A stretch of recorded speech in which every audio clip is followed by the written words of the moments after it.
O eternal and almighty God, from whom all power and wisdom come, we are assembled here before thee to frame such laws as may tend to the welfare and prosperity of our province.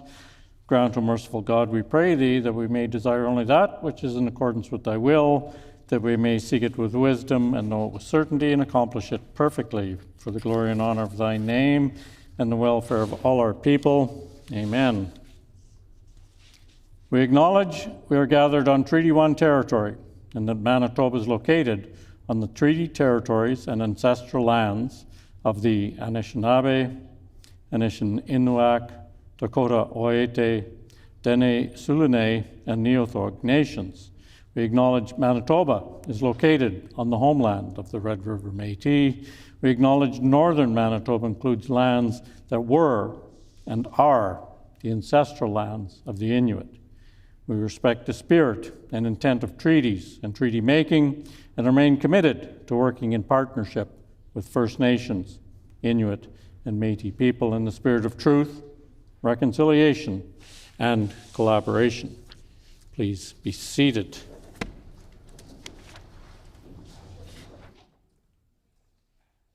Prior to routine proceedings, I have a couple of statements I want to make, a couple of things that need to be addressed.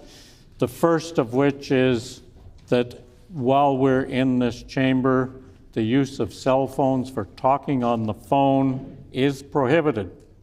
And that applies to each and every one of us in here. So I've noticed lately that several members have been using their phones. That is against the rules, so it needs to stop. The other thing that is somewhat concerning is we noticed we had a lot of votes going on. Pages have to do their job during the votes. They have to be able to hear. We have to be able to hear. So I advise all members to please not be speaking while the pages are trying to conduct their votes. Thank you. Now, routine proceedings, introduction of bills. The Honourable Minister of Justice. Thank you, Honourable Speaker. I move, seconded by the Minister of Finance, that Bill number 49, the Manitoba Public Insurance Corporation Amendment Act 2, be now read a first time.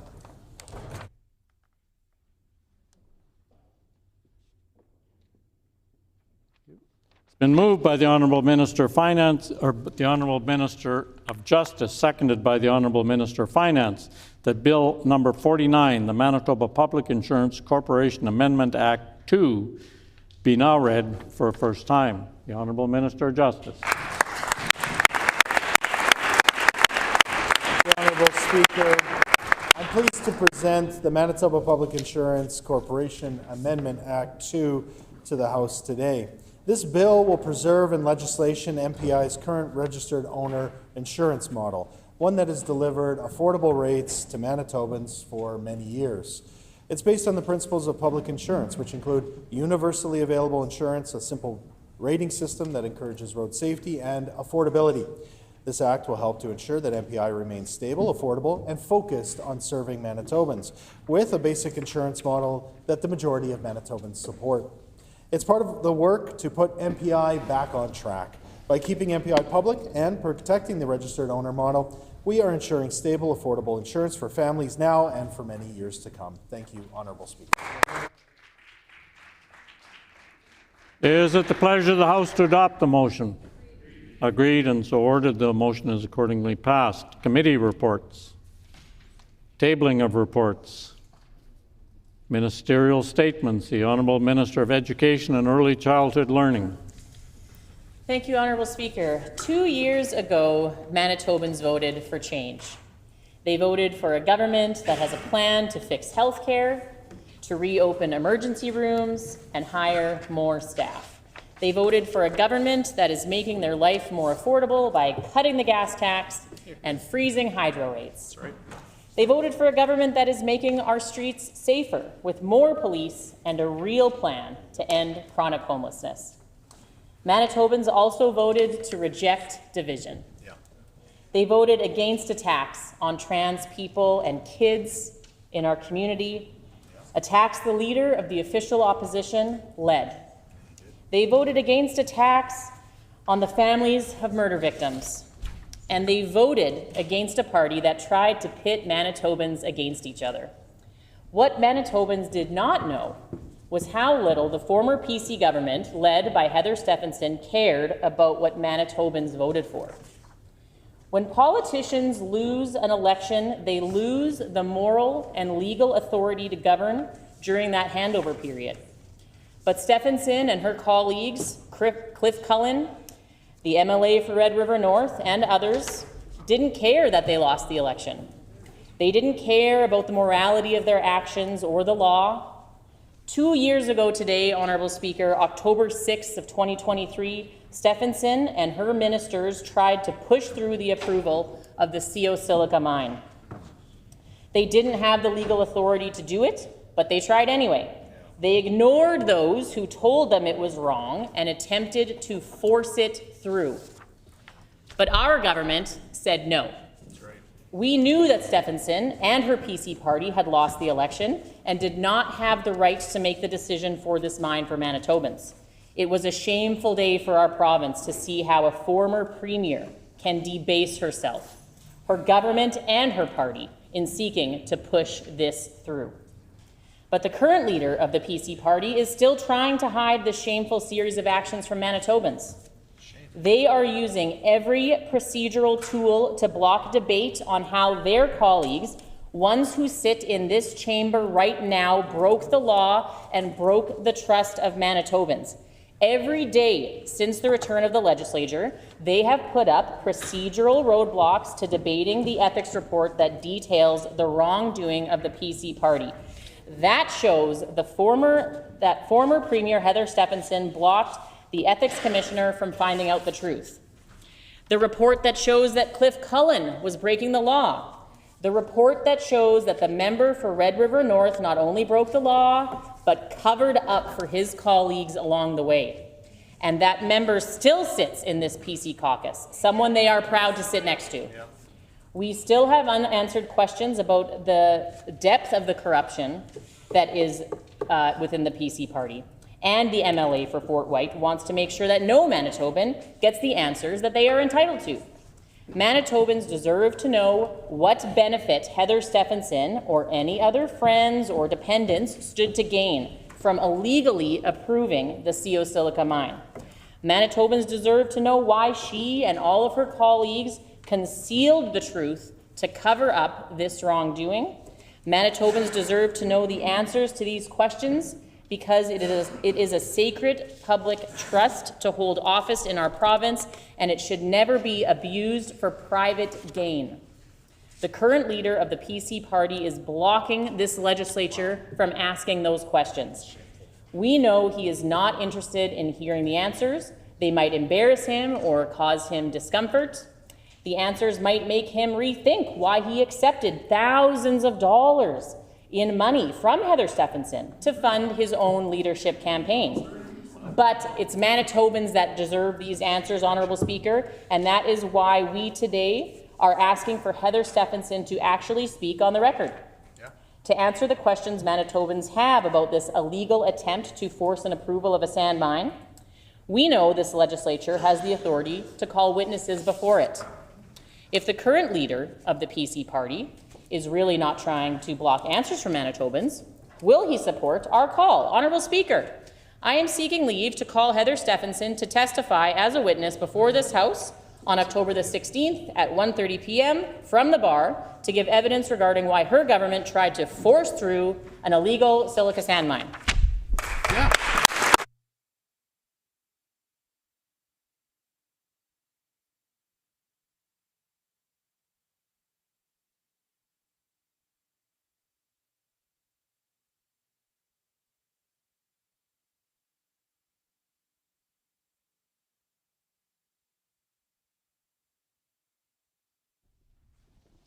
Before proceeding any further, I have a statement regarding the leave request from the Honourable Minister of Education and Early Childhood Learning. With the unanimous consent of all members of this House, does have the authority to modify or ignore rules and practices of the Assembly. However, this House does not have the authority to waive or set aside provisions contained in statutes of the province of Manitoba.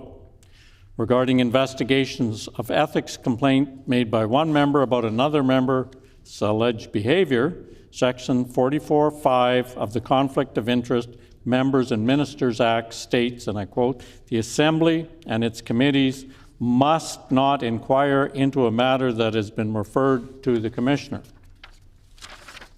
Summoning this individual to appear before the House to discuss the matter referenced in the leave request would in fact constitute a further inquiry into a matter that was referred to the Ethics Commissioner and has been subject of a report currently awaiting consideration by this House. Further, while Section 34 of the Legislative Assembly Act does empower the Assembly to command and compel the attendance of persons to appear before the House or a committee, any such request to summon an individual should be made through the passage of a resolution of the Assembly. Accordingly, I am ruling that the current leave request is out of order and may not proceed. Thank you. Okay, back to business. No response to the honourable member for Lac du Bonnet. Thank you, Honourable Speaker, and happy Monday, and hopefully you and everyone else had a great weekend, Honourable Speaker. And to those that have joined us here today in the gallery, it's sort of interesting that that the Minister of Education takes her time in a ministerial statement to address something other than, you guessed it, education, Honourable Speaker. It is shameful. This is exactly what has happened now with this NDP canoe government. We are seeing ministers on a day-to-day basis get out of their own lanes, and they're trying to reinvent some kind of wheel, Honourable Speaker. I mean, the Minister of Education, Honourable Speaker, in her ministerial statement could have stood up today and actually talked about World Teacher Day, which was yesterday, October 5th. So to those teachers, educators out there, happy World Teacher Day, yet again belated. On behalf of the Minister of Education and Early Childhood Learning, she could have used that time.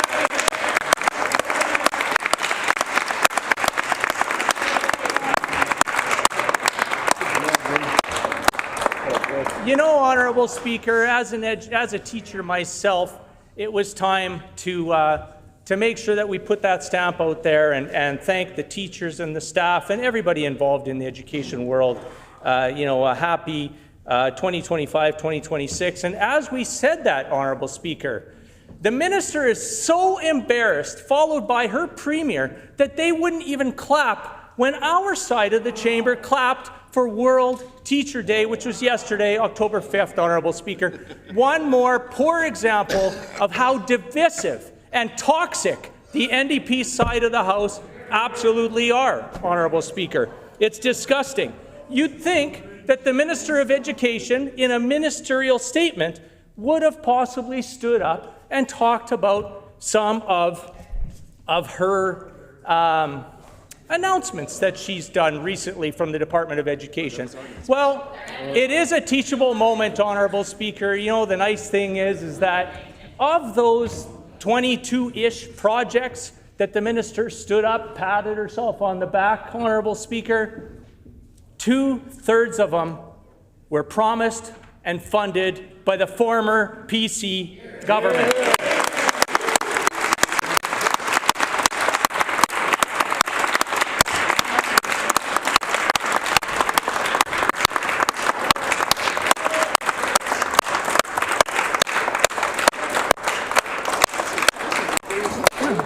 So whether that's putting some, you know, tar, much needed.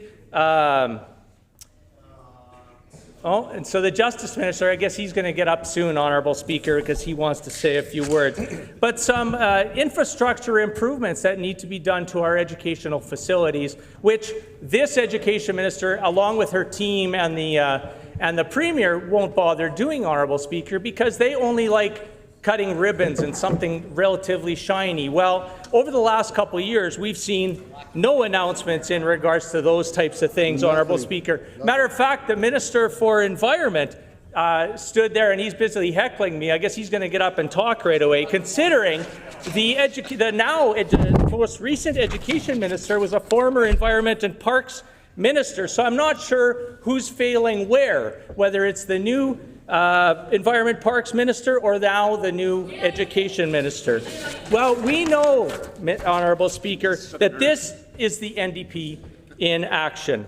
When faced with the crumbling polling data, they want to try to rewind time. They want to try to reflect, deflect, and make some kind of arguments and reasoning to distract from the truth. They're failing in education, crime, affordability, and health care, Honourable Speaker. It's shameful. Well, obviously, so much for their tagline, One Manitoba, Honourable Speaker. The NDP's plan, obviously, from today and the next few ministerial statements are divide, divide, divide, Honourable Speaker. Thank you for your time, the ability to respond to the ministerial statements.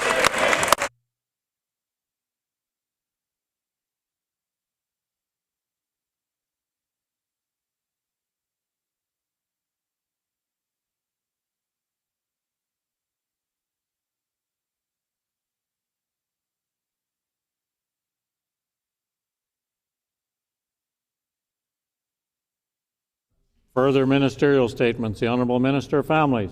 Miigwech, Honourable Speaker.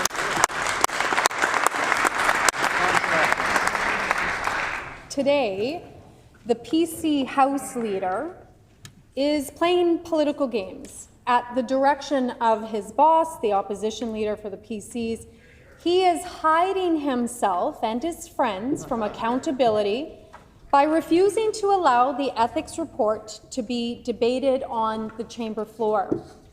Earlier this year, the ethics report revealed how the PC House Leader helped former PC Premier Heather Stephenson, former Deputy Premier Cliff Cullen, and the member for Red River North in their plan to ram through the Sciosilica project after Manitobans had already voted them out of office.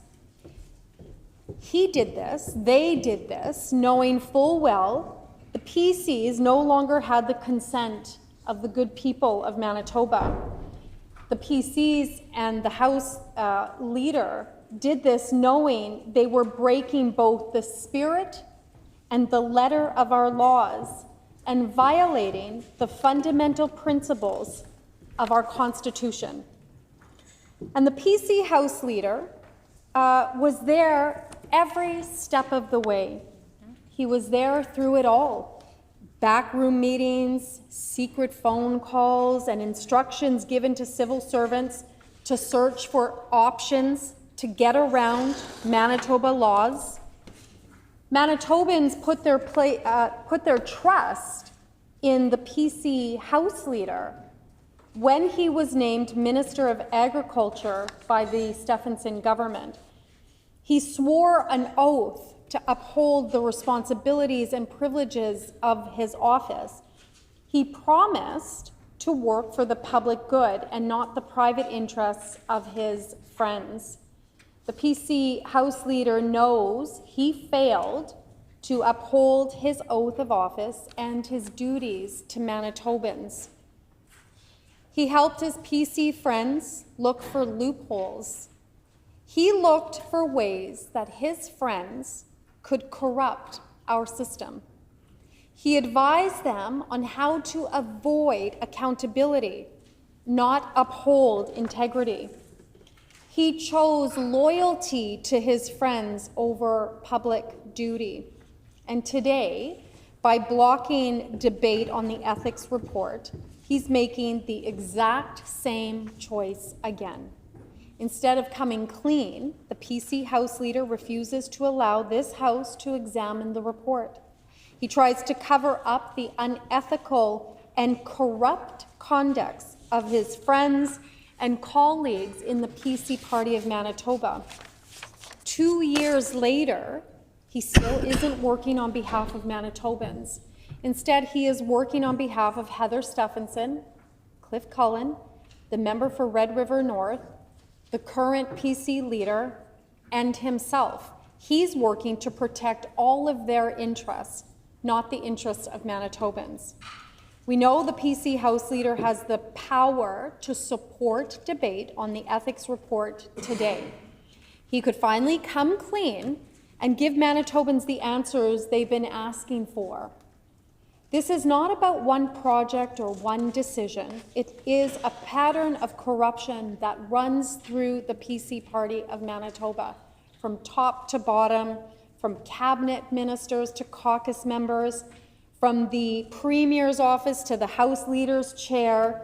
It is about a government that thought the rules didn't apply to them, that treated public office as a tool for private gain. Every day, the PC House Leader refuses to debate. The betrayal deepens. Every day that he silences discussion, he confirms what Manitobans already know. This was not an isolated lapse in judgment, but a system failures of ethics and accountability.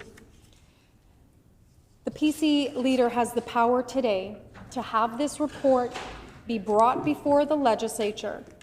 He can debate, open the record, and finally give Manitobans the answers they deserve. So the question is simple. Will the PC House Leader permit debate on the Ethics Commissioner's report into the conduct of the PC government and his friends? Will he finally come clean and tell Manitobans the truth about what happened and his role specifically? Or will he continue to choose to protect his friends, conceal the facts, and cover up the corruption in the PC Party of Manitoba? Because this is more than one MLA's reputation, it's about the integrity of our democracy.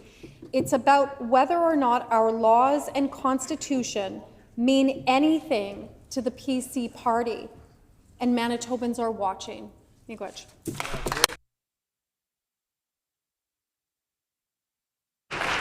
The honourable member for Agassiz. Thank you, Honourable Speaker. And we want what hypocrisy we can hear from the NDP on that side of the bench today. It's unbelievable. But it is very typical of this NDP government when faced with crumbling polling numbers, Honourable Speaker. We can talk about corrupt, disrespectful NDP government, and I'm going to talk about that. When faced with consequences for many, many failures, this government should not stand in glass houses and throw stones, Honourable Speaker. So much for one Manitoba. The NDP plan is to divide, divide, divide. They divide Manitobans on geography, by culture, by identity. That's not. They pick winners and losers with every decision, Honourable Speaker. They pit every Manitoban against their friends, family, when they put a thumb on the scale for the awarding different projects and tendering. It should surprise no one that such a divisive leader can only lead by division, Honourable Speaker. And it is very unbecoming that Manitobans see through this. It's why they are failing. This NDP government is failing, Honourable Speaker, and let's shed a little bit of light on some of these failures. The failing Minister of Families, who stood at an event and kicked an interpreter off the stage because the spotlight was not on her, Honourable Speaker. It's no wonder she wants to try to distract and deflect. The failed Minister of Families responsible for accessibility ejected an interpreter, the very people that she is supposed to stand and represent, Honourable Speaker. Great. It's no wonder she wants to try to deflect and distract. The minister had no problem with her staff referring to sign language as, quote, frantic hand movements. I have a FIPA that shows there was no correspondence, there was no discipline, no consequence for such action that this Minister of Families had. Of course, there wasn't, it's no wonder, again, based on that she wants to try to deflect and distract, Honourable Speaker. The minister, when confronted with her hot mic moment, the minister blocked an entire Indigenous news agency. And again, it's no wonder she wants to try to distract and deflect. Who she represents? The Minister of Families, again, when she finally apologized to the deaf community, does this via over the radio. It's no wonder she wants to try to deflect and distract, Honourable Speaker. It's the same minister who has had multiple groups from opposite ends of the political spectrum call for her removal from the cabinet, calling for her resignation. And again, it's no wonder this minister stands here today wanting to try to deflect and distract. This is the same Minister of Families who allowed Maya Lee Grattan's call to go to her CFS caseworker begging to be removed or moved from a dangerous situation, to have that call only go to voicemail. And that call, there was tragic consequences to that. It's no wonder that this minister stands wanting to try to deflect and distract again. Honourable Speaker, we have an opportunity to talk about the NDP and how it's dividing Manitobans. We're calling for unity to allow all Manitoba businesses here to prosper. Don't let the failed Minister of Families distract.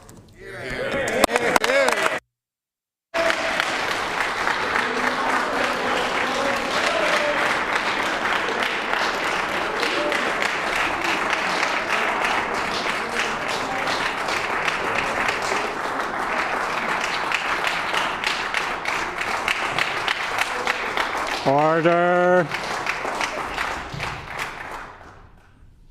The Honourable Minister of Health, Seniors and Long-Term Care. Thank you.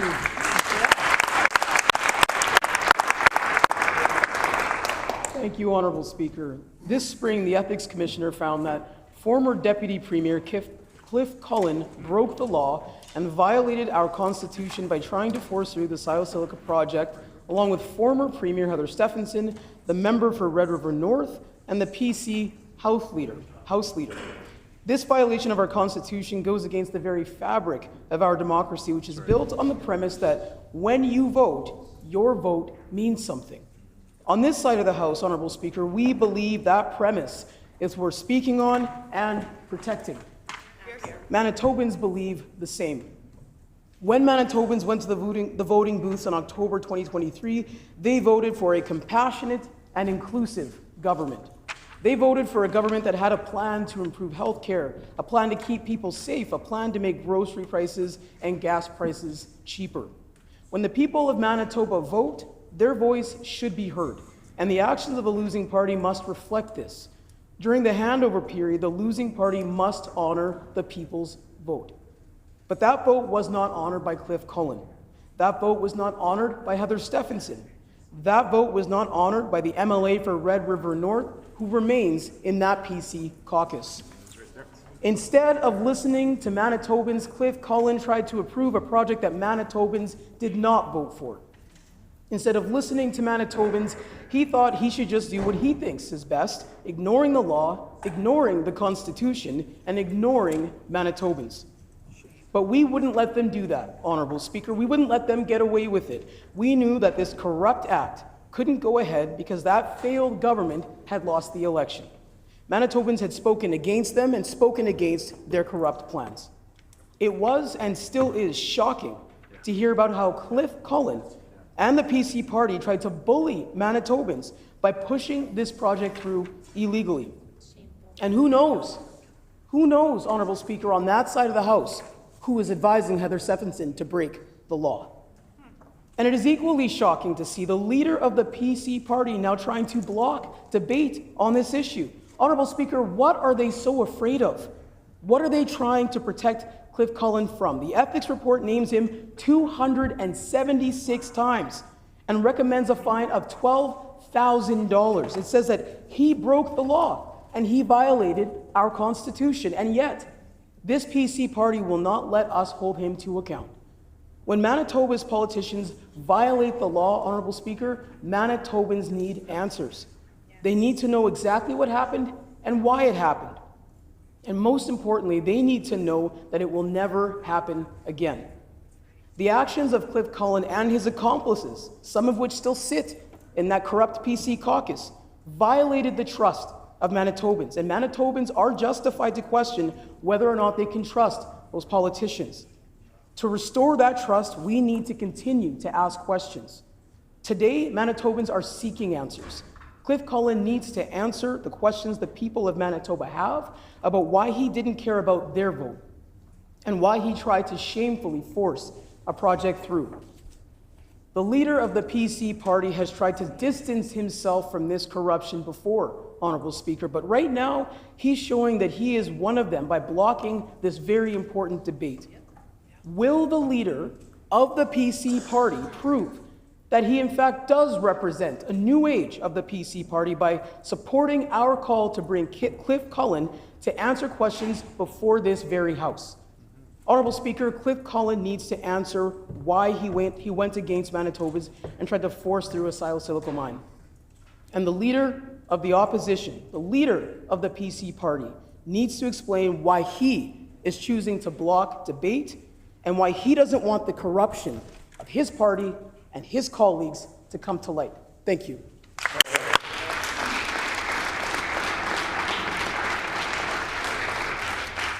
The honourable member for Roblin. Thank you, Honourable Speaker. Where to begin? I'm not surprised that the members opposite want to stand up and talk about what happened 2 years ago. It's all because they don't want to talk about what's happened over the last 2 years. They're avoiding accountability for their own dismal record. So I think it's only fair to put some words on the record about the Minister of Health, since they stood up and delivered this statement. And I would like to humbly suggest that they might be more concerned with rising ER wait times, rising surgical and diagnostic wait times, a chaos in home care, that perhaps that's where they should turn their focus. Earlier this year, this minister decided to centralize home care scheduling services in the WRHA in downtown Winnipeg, resulting in widespread chaos. One of the reasons they want to avoid getting to question period today is because of things like happened last April, when I raised this issue in question period, and that minister stood in their place and told me I was wrong. They told me I was fear-mongering. They were wrong. I was relaying concerns from frontline home care workers, concerns that this minister ignored all summer long. Home care clients, their families, frontline home care workers, calling my office in tears because nobody at the WRHA, nobody in the minister's office, nobody in the premier's office would listen to their concerns. This all culminated in situations like July, where over 20,000 home care visits were cancelled by the WRHA. Wow. Maybe if the minister spent more time worrying about that, we wouldn't be in these types of situations. And that's not all, Honourable Speaker. I want to read into the record a couple of quotes from frontline healthcare workers about this minister's record. Earlier this year, Darlene Jackson, the president of MNU, told the Winnipeg Free Press, "Our nurses tell us continuously that things are not getting better in healthcare, that in fact there are areas where things are deteriorating. Nurses are frustrated. We were promised a change.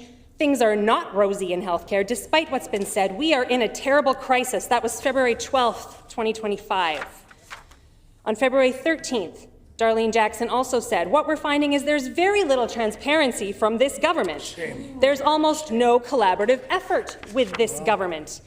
And in May, Darlene Jackson said, quote, "If the government had truly been listening during their listening tour, would we be here again over a year later with no measurable progress? Nurses are beyond tired of the spin of being used for announcements, campaigns, and photo ops only to be ignored when the decisions are being made." TikTok tour. That's the reality of healthcare in Manitoba under the NDP, Honourable Speaker. Not only is it not improving, it's actively getting worse by almost every metric. Manitobans deserve better.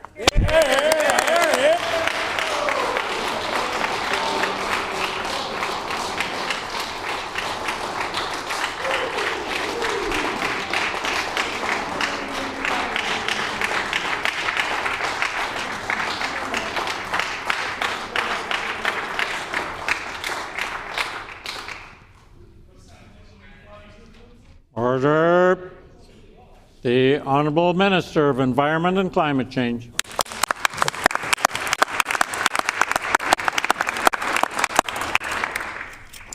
The recent findings of the Ethics Commissioner, that the PCs broke the law has shaken the very foundations of our democratic institutions. The report is clear. 4 members of the former Progressive Conservative government breached the Conflict of Interest Act and violated the long-standing Caretaker Convention, a principle that ensures outgoing governments respect election results after losing the confidence of Manitobans. Among those named is the member for Red River North. That member, while serving as the outgoing Minister of Economic Development, Investment and Trade, actively pushed for the approval of a controversial silica sand mining project in the days following the PC government's defeat in the 2023 election. He did so not in service of Manitobans, but in defiance of the democratic will expressed at the ballot box. For this, he was fined $10,000 by the Ethics Commissioner. And yet, Honourable Speaker, the PC opposition has not only failed to hold the member of Red River North accountable, they have actively delayed debate on the Ethics Commissioner's report. They have obstructed the very process that would allow this Assembly to formally respond to the violations committed by their members. Of course, leading up to this, the member for Red River North actively denied involvement despite a timeline that he was very clearly implicated in. On October 12, 2023, 9 days after losing government, the member called his colleagues Rochelle Squires and Kevin Klein to encourage them to approve the CO Silica project, despite the fact that both Mr. Klein and Ms. Squires had lost their seats on Election Day. When Mr. Klein came forward on December 27, 2023, the member from Red River North said, "Mr. Klein was lying. This claim is false," he said. "Surely false. I ensure due process is followed." The next day, Ms. Squires came forward, and a week later, the member for Red River North's story changed. He says he called the 2 departing MLAs simply to gather information about the planned CO Silica mine and to share it with the incoming NDP government. He claims he did call them, but it was just information gathering. The members' various narratives have the public scratching their heads. The member's behavior is, in Paul Thomas's words, confusing and inconsistent. He goes on to say he has come forward with different descriptions and explanations about what happened and why. Even his former colleague, Kevin Klein, has demanded his resignation, saying this kind of conduct is exactly why people lose faith in their elected officials. And in speaking about the member for Red River North, says he should take responsibility and resign. Honourable Speaker, Manitobans are asking, why is the member for Red River North still sitting in the PC caucus?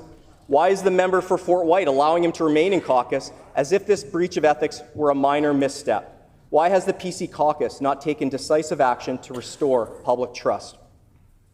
This is a matter of integrity.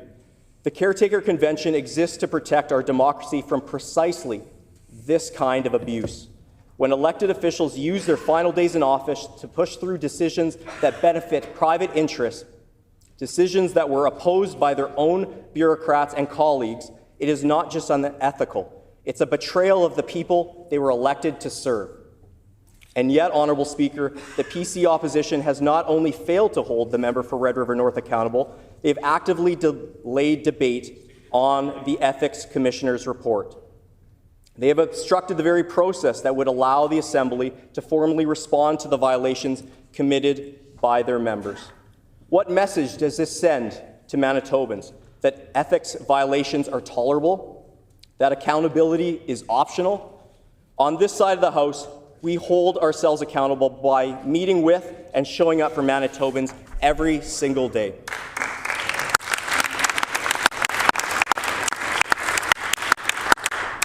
I stand today with a government committed to transparency, accountability, and public trust.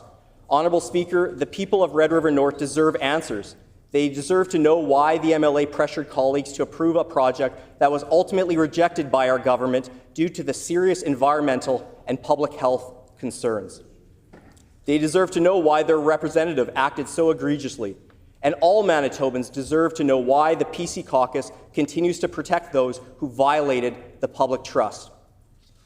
The leader of the opposition must take action. He's refusing to debate the issue, and the member for Red River North continues to occupy a seat in the PC caucus. When will the member for Fort White do the right thing and stop delaying debate on the PC ethics crisis and fire the guilty parties? The member for Red River North. They are not allowing the report to come forward. They're not addressing it at all. And all of their responses, including the heckling that is happening from the member for Lac du Bonnet, has not even acknowledged the ethics report in their response. And so Manitobans are left to ask, when will they face the facts? Thank you.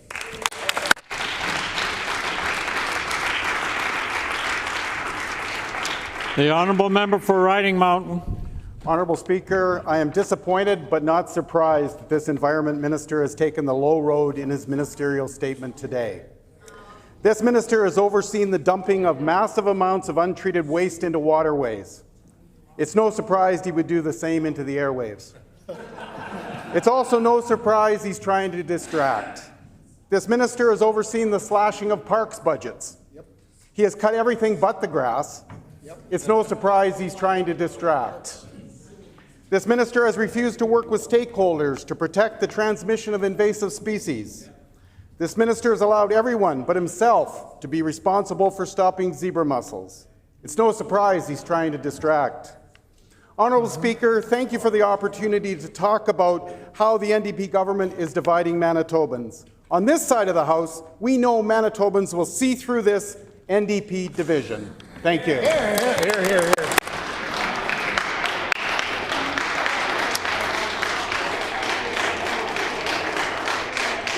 Order, please.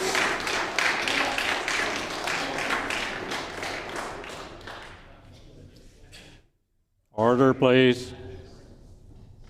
So I would like to comment on what's just taken place. There's a rule that we have that talks about providing 90 minutes notice of a ministerial statement and what the topic of the ministerial statement is going to be, so that members opposite can respond accordingly. Now, I will say that the first three government members did make passing reference to the election. The final speaker really did not mention the election at all. While we have a rule that talks about it, there's a reason that the rule was put in place, so that the point of the 90-minute notice was to allow opposition to prepare to speak on the topic. Now, I will also comment that not one speaker on the opposition side actually talked about the topic. So we have rules, we have practices, and while sometimes those practices become somewhat looser, we need to make sure that we're following the spirit as well as the intent, I guess, of the rules. So I didn't stop people from speaking this time, but perhaps in the future I will if the statements aren't specifically addressing the issue that was in the notice, and perhaps even if the responses aren't addressing anything in the statement. So, at this point in time, prior to member statements, I want to acknowledge that we had some students in the gallery. Unfortunately, they've left already. So we had 50 students from Shamrock School under the direction of Paul Figsby, and they are located in the constituency of the honourable member for Southdale. So hopefully they listen and know that they did get recognized. So, member statements. Prior to member statements, clerk just reminded me that I had planned to make a short statement prior to member statements about ensuring that you stick to 2 minutes.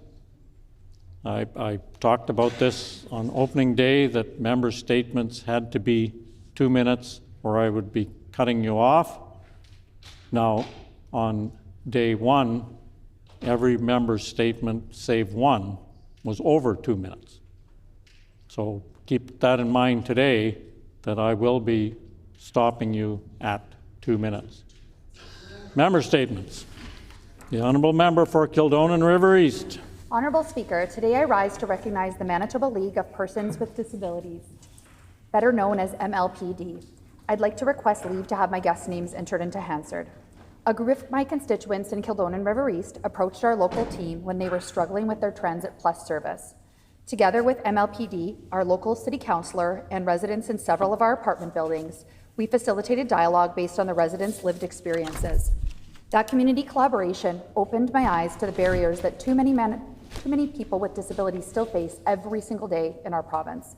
MLPD has a long and proud history of fighting for accessibility and inclusion. Since 1975, they have been at the forefront of the disability rights movement here in Manitoba. One of their earliest victories was helping create Winnipeg's first paratransit system, which we now know as Transit Plus. They also play a key role in making sure Manitobans with disabilities were protected under our Human Rights Code. Today, MLPD continues that important work, ensuring public services meet the needs of the disability community, making public spaces more accessible, and helping organizations understand their responsibilities under the Accessibility for Manitobans Act. They also work one-on-one with people, helping them navigate supports for housing, income, transportation, healthcare, and workplace accessibility. 2025 marks MLPD's 50th anniversary. That is half a century of advocacy, education, and progress for Manitobans with disabilities. They continue the legacy of so many leaders who came before them, and they do so by relying on grants and generosity of donors. I encourage anyone who is able to support their work to do so by donating through their website. I want to thank MLPD for their dedication to building a more accessible Manitoba for us all.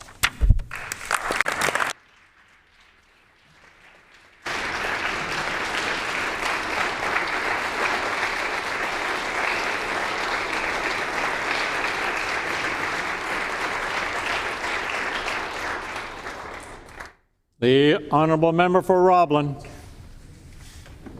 1 in 8 women are diagnosed with breast cancer in their lifetime, and every day 15 Canadian women die from it. When it comes to cancer, early detection is key. That's why I have now twice introduced the Earlier Screening for Breast Cancer Act, which would lower the age for routine screening for mammograms to age 40 by the end of next year. This would allow Manitoba women to access the same standard of care that is already available in nearly every other province and territory. A year ago this week, with a gallery full of breast cancer survivors and advocates, the NDP passed the bill at second reading. But then, despite multiple requests, they refused to send it to committee and effectively killed the bill. Since then, there's been no word from government on when Manitoba women under 50 can self-refer for a mammogram, despite promises from this government. Time is running out. There are so many reasons that the government must act now. Breast cancer in younger women now accounts for nearly 20% of all diagnoses. Younger women tend to be diagnosed with more aggressive forms of cancer, or cancer that hasn't been caught until it's in its later stages and is harder to treat.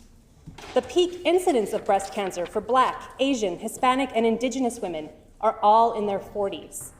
Earlier screening actually saves money as well. Stage 1 cancer costs about $39,000 to treat, but stage 4 breast cancer can cost up to $500,000. Every other province in Canada except Quebec has already taken action to make routine screening available to women under age 50. Where you live should not determine whether breast cancer is found early, and Manitoba women deserve the same chance of early detection and treatment as other Canadians. Wait times in Manitoba for both screening and diagnostic mammograms are far too long. The government has had a year since they made their promise to take action on this issue, hire more technologists, and improve access for Manitoba women. October is Breast Cancer Awareness Month, and we urge the NDP government to keep their promises and make this issue a priority. Women's lives depend on it.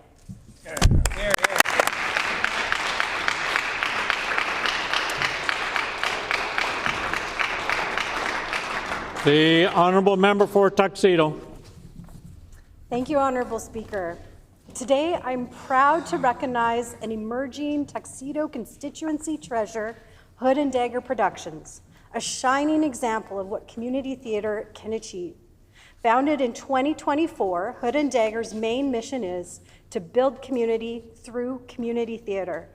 They put everyday Winnipeggers on a stage and partner with local businesses and charities. They are building community through art. Hood and Dagger provides a safe, inclusive, and accessible space where people of all backgrounds, abilities, and identities are welcome to audition and participate. And they also offer complimentary tickets to those who face barriers to attend, including new Canadians and Ukrainian refugees. Earlier this year, Hood and Dagger was honored with the 2025 Not-for-Profit of the Year Award by the Assiniboine Chamber of Commerce. And their executive director, Crystal Hood, who's with us today, also received the 2025 Sherry Karpyshyn Arts Management Prize for her leadership in strengthening the arts in our province. Their upcoming production is The Haunting of Hill House, running October 23rd to 26th, and it's almost sold out. If you want to experience a night out of mystery and explore great local wares, I encourage you to get your ticket today. Each show features local businesses such as Killer Noob Escapes, Purinata, High Tea Bakery, Who Done It, and more, with Darcy's Animal Rescue Center as their partner charity. Honorable Speaker, Hood and Dagger Productions is more than a theater company. They are community builders, cultural connectors, and champions of the arts. Please join me, a lifelong drama kid, in celebrating their great work. Thank you.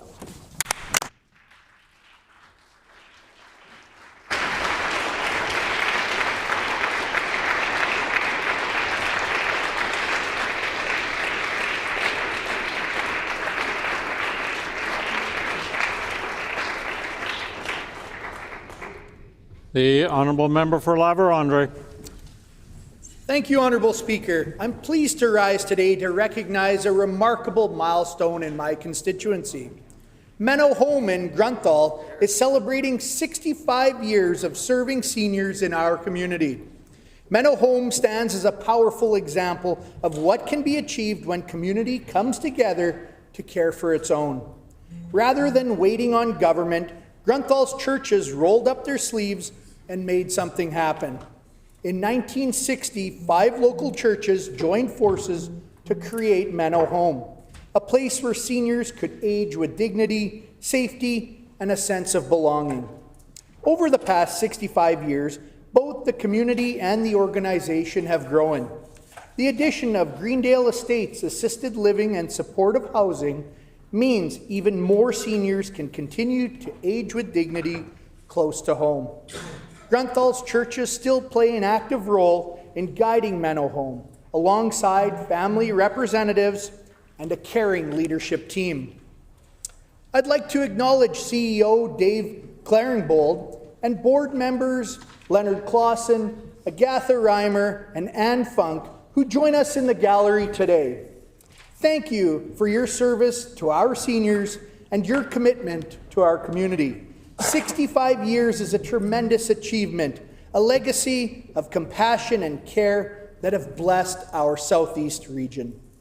I ask all members of this House to join me in congratulating Mr. Claringbold, the board, and the dedicated staff of the Menno Home for this outstanding milestone.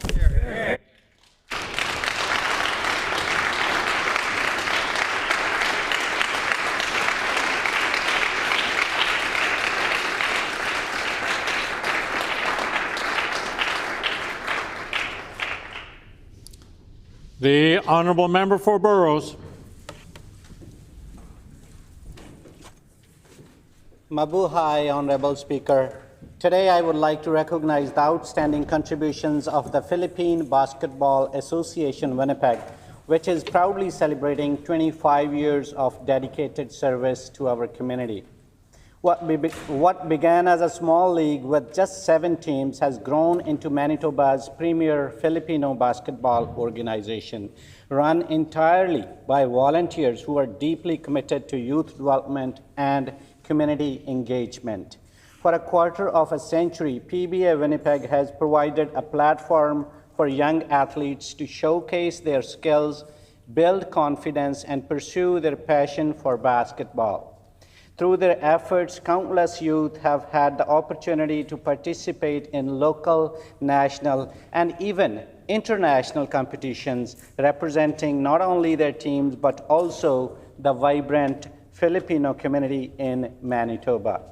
This league is about more than just basketball. It is about instilling values of teamwork, discipline, and inclusivity. Values that strengthen our neighborhoods and create lifelong connections. Every season, PBA Winnipeg brings families together, fosters pride, and empowers the next generation to dream big and work hard. None of this would be possible without the tireless dedication of the league's volunteer leadership and coaching teams. Their passion and commitment have made PBA Winnipeg a cornerstone of community life and a source of inspiration for so many. I invite my colleagues to join me in welcoming PBA founder and commissioner Manny Ernest and his team in the gallery today. I request names of my guests be entered in Hansard. Salamat po, Honorable Speaker.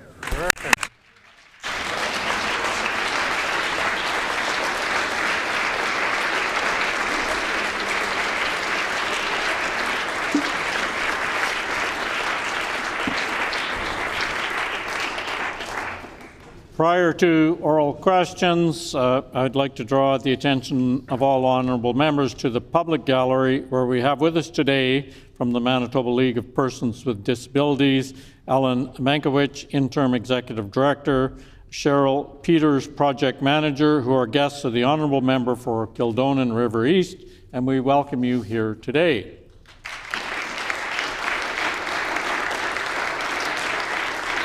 I would also like to draw the attention of all honourable members to the public gallery, where we have with us today Crystal Hood and Brian Hood, who are the guests of the honourable member for Tuxedo, and we welcome you here today.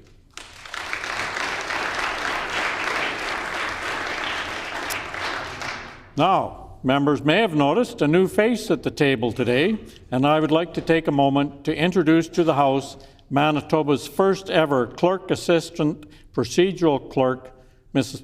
Tierra Anderson. Tierra is a member of the Little Saskatchewan First Nation in Treaty 2 territory with family ties to the Métis community of Duck Bay, Manitoba.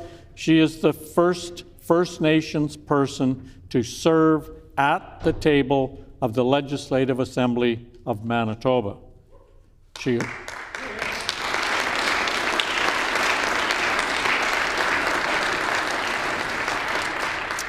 She holds a Bachelor of Arts degree in Indigenous Studies from the University of Winnipeg, and prior to joining the Legislative Assembly had worked for 2 years at the Treaty Relations Commission of Manitoba as a research assistant and ambassador for the Agui-Winan Centre in the Forks. There, she was responsible for conducting historical and policy research and assisting public inquiries. As an ambassador, she welcomed the public into the exhibit at the Forks and provided tours and information about treaties and history of First Nations people. Since joining the Assembly on July 9th, 2025, Tierra has already made herself an indispensable part of the procedural team, graduating from the Clerk's Training Program with distinction. The clerks are delighted to have Tierra on their team, and I'm sure members will make her feel at home in this chamber. On behalf of all honourable members, Tierra, we welcome you to the clerk's table and to the Legislative Assembly as a table officer. Also, joining us in the Speaker's Gallery today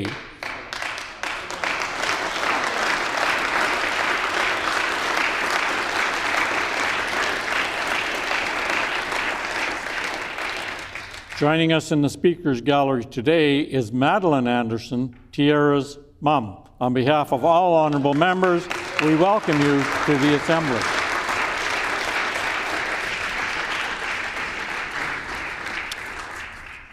Oral questions. The Honourable Leader of the Official Opposition.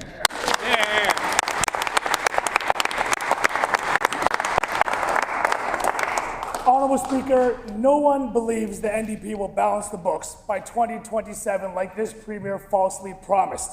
Not the Canadian press, not the Free Press, not Moody's credit rating agency. Further, they're predicting another $1 billion of deficit under this NDP. That would make $4 billion in total of deficits under this NDP. The Premier seems to be having a hard time asking complex questions, so I'll make it very simple for him. It's a simple yes or no. Spoiler alert, he's not going to answer the question anyways. So the question to the Premier, will the Premier balance the budget before the next election, yes or no? Yeah.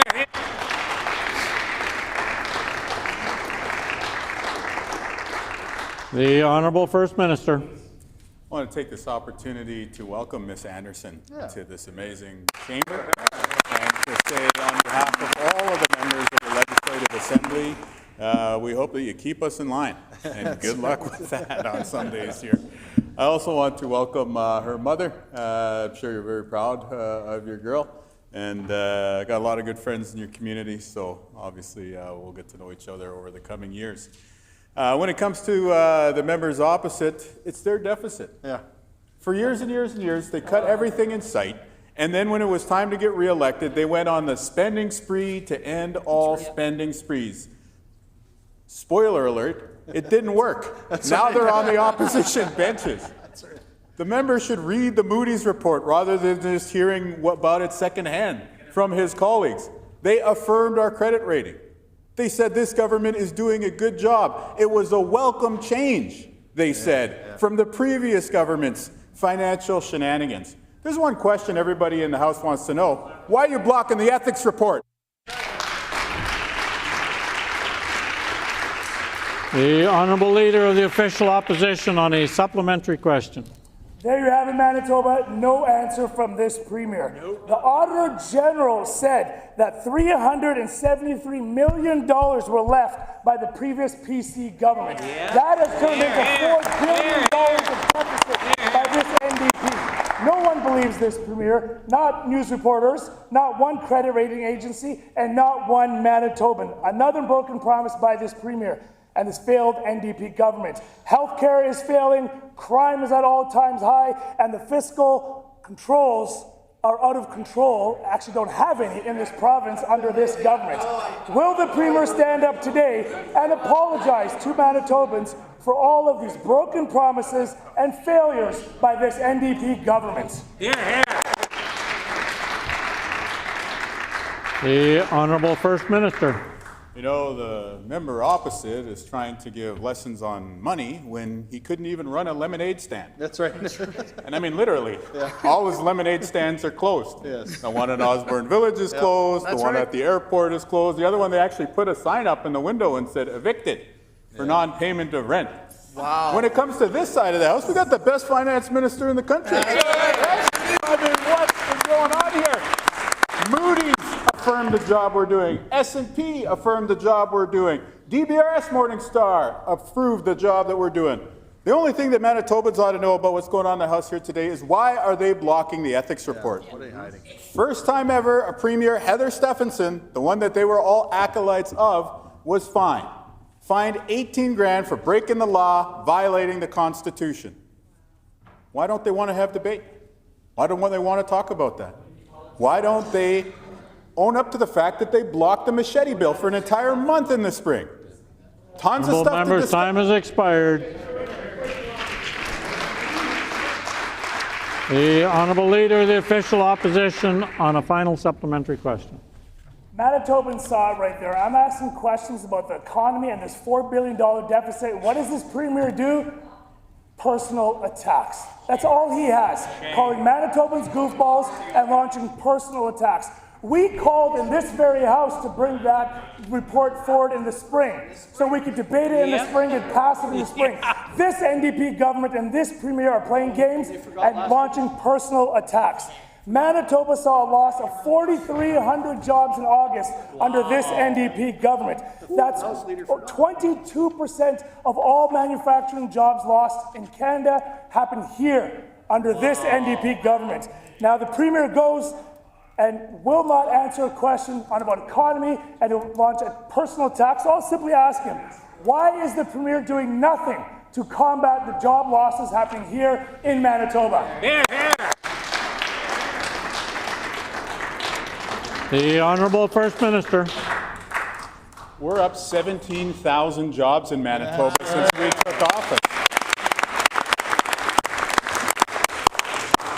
Member opposite is throwing a temper tantrum on the floor here because he lost his job at the lemonade stand. That's right. But guess what? It's not about him. Nope. It's about you. Their former leader, Heather Stephenson, was fined $18,000 for breaking the law and violating the Constitution. Why? Because after they lost the election, she still tried to push through a controversial mining project. First, they couldn't wait to debate it in the spring. Now they're blocking it. Why are they blocking it? Everybody knows. From urban to rural Manitoba, there's too much corruption in the PC party. They choose a leader who got less votes than the other person. They don't let candidates seek local nominations. They ram through projects after they lost the confidence of the people. Too much corruption in the PC party. Start making amends by letting the vote happen on the ethics report today. The Honourable Leader of the Official Opposition on a new question. No surprise by this, Premier, more personal attacks. Let's go over some real facts here. Unemployment is over 6% under this NDP government, the highest it's been in decades. Youth unemployment is over 12.5%, the highest it's ever been in this province under this NDP government. Manitoba's GDP is the worst GDP in all of Canada at 1.1% under this failed NDP. An economic boost is urgently needed, not personal attacks and terrible jokes by this Premier. Why did the Premier and every other member on that side of the House vote against signing on to a nation-building project that would bring in billions of dollars into this economy, thousands of jobs into this economy that Saskatchewan, Alberta, and Ontario have already signed on to? Why did the Premier not sign on to economic growth in this province? The Honourable First Minister. You know, the real way to get big things built in this country is to work with Indigenous nations. That's right. And we're doing that first, before we do the press releases. That's right. When it comes to building the economy is great because it's powered by you. Right. And you, the people of Manitoba, are the best. Yep. That's why we've helped to employ 17,000 more people. That's why we ended runaway inflation by cutting the gas tax. Yep. The members opposite, though, did they bring any energy at all to the provincial economy? They didn't build a single thing. 2 terms. All the same characters were there in government. They didn't do anything with 2 terms. Nope. The only thing they had energy for was corruption. Yep. They went running around and broke the law after they lost the election. They ran up the deficit trying to win your favor. You saw through that. They went to Desperation Town and tried to campaign on the landfill surge. You saw through that. And after they were debased and humiliated, what did they do? They ignored your will. Manitobans, let's keep working on building up the economy together, and let's keep them in the penalty box. The Honourable Leader of the Official Opposition on a supplementary question. An absolute joke by this Premier. He just said, and I quote, "The economy is great," end quote, but Manitoba is ranked dead last. It is the last province in all of Canada with the worst GDP under this NDP, and he says that's great. It is shocking to hear the Premier say this when we are rated dead last under him. If he would have read the Memorandum of Understanding, it clearly says, and I quote, "This agreement creates an overarching framework that aims to facilitate, leverage, and build on parties' existing work and engagement with industry, Indigenous communities, and the federal government." End quote. I'll table that for the Premier to see. It clearly says it's going to take consultation with Indigenous communities. So, why is the Premier stopping and not joining onto a project that will bring billions of dollars and thousands of jobs into this economy? The Honourable First Minister. Why did the member opposite take $500,000 of your money during the worst of the COVID crisis when small businesses were struggling? That's right. It's undeniable. That's a fact. Why did the members opposite allow Heather Stephenson to break the law? Why do they sit in a caucus with that member in the back row, who's also been fined in this report? Right.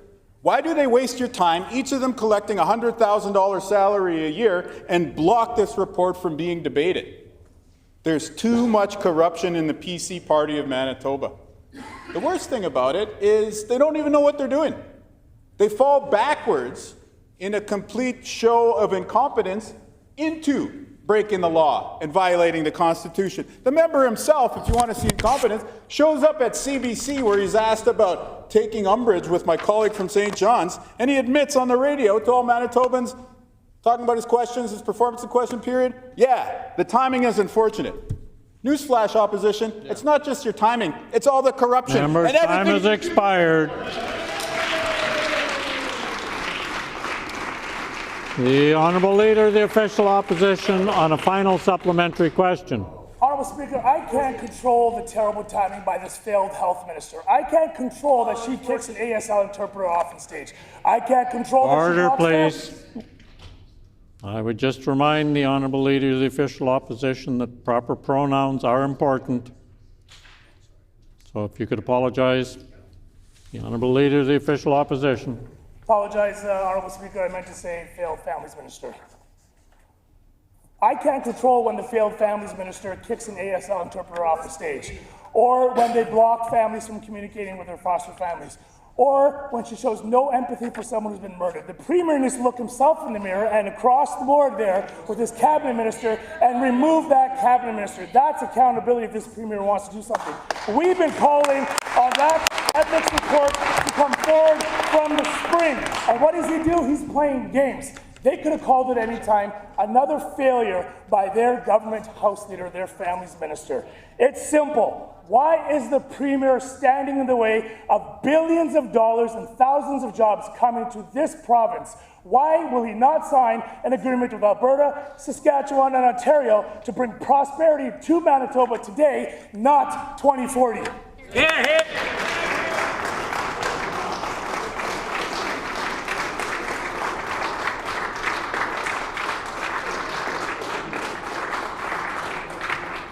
The Honourable First Minister. You are the center of the economy, and each and every day we come working hard for you here at the Legislature and across the province. We stopped runaway inflation that was at 8% under the PCs. The economy is bigger than ever today. We've added 17,000 jobs since we took office. The members opposite, however, violated the Constitution, the supreme law of the land. The first time that's ever happened in Manitoba history. The Law and Order Party, so-called, broke the law. The leader that they all defended in those uncomfortable conversations after the election when people were asking them, why did you run ads attacking the victims of serial killers? Remember when they defended her? Well, it turns out, behind their back, she was breaking the law, breaking the Constitution. It's an absolute shame and abomination. There's no clapback, there's no joke, there's no riddle that I'm going to lay out here. I'm just going to say this. You thought you saw the worst thing that had ever been done in Manitoba? Time has expired.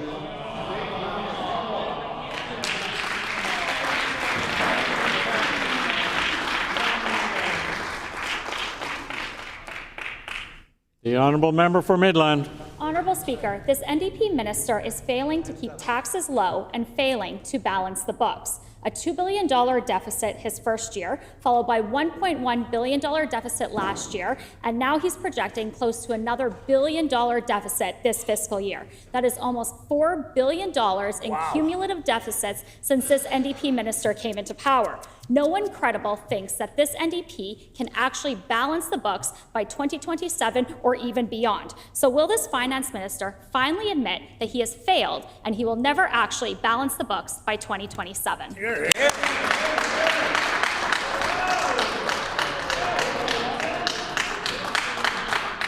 Order.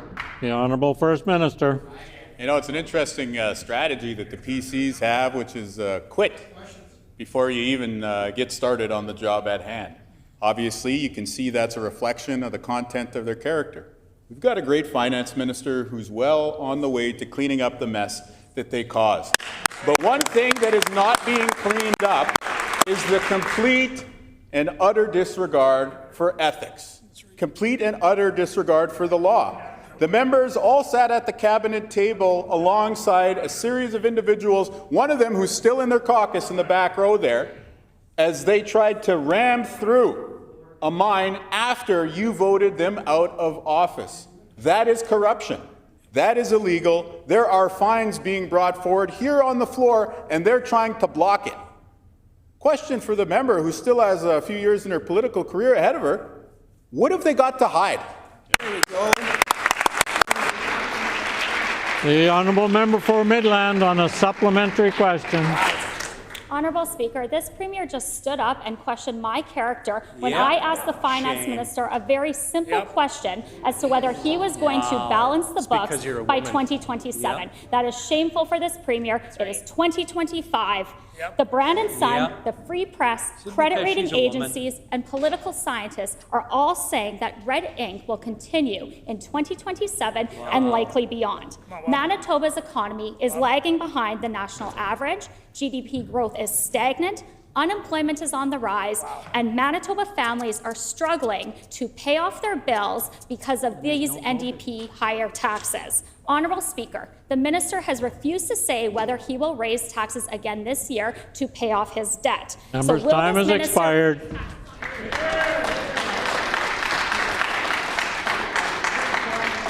The Honourable First Minister. There's too much corruption in the PC party of Manitoba. While the Leader of the Opposition heckles during his own member's time, on this side, we're asking her a straight-up question. Why are you blocking the report? Why do you allow the previous generation of the PC party of Manitoba's ethical failings to tarnish the current generation? Oh, that's right, there is no current generation. It's still all the same cast of characters. It is. Everyone on the opposite side was a political staffer, a cabinet minister, or an MLA when these infractions took place. And now they come here to block the important work of the legislature? They come here to block the work of the ethics commissioner? Come on. When will this parade of corruption of the PC party of Manitoba end? It could end today if they allowed this debate to take place. That's right. The honourable member for Midland on a final supplementary question. Honourable Speaker, I know the Premier loves to ask questions, and in 2 years we'll be happy to send him back to the audience. Of high deficits and high taxes. They previously raised the PST to 8%. They're now raising school taxes, education property taxes, hydro rates, and income taxes. So if the Premier is going to stand up today and answer my questions, then perhaps he can answer this one. Will he raise the PST to pay off his NDP finance minister's deficits and debt?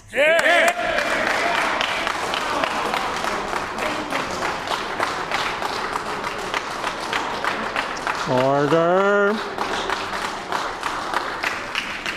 Order. Just point out to the opposition bench that you're actually wasting your own time, but that's your business, I guess. The Honourable First Minister. Honourable Speaker, but that's exactly the point. They're trying to waste everyone's time. That's right. Because they don't want to talk about their own ethical failings. That's right. The member there asked a question. I will respond directly. Never. Okay? Here's the thing. Little history lesson for everybody on the opposite side. Heather Stephenson tried to do the same thing in the last campaign. Right. Push that same question. Let's remind everybody, though, that was the second question after the landfill search. Right. You are part, speaking in the royal you sense of the word, of course, you are part of the biggest travesty right. when it comes to morality in this province. Heather Stephenson disgraced herself. She's been fined. Your colleague in the back row disgraced himself. He's been fined. Your former deputy premier has disgraced himself and has been fined. Let these facts see the light of day. And then, yeah, sure, we'll contest the next election. But first, how about this? Put one on the side of the good and time stop. has expired.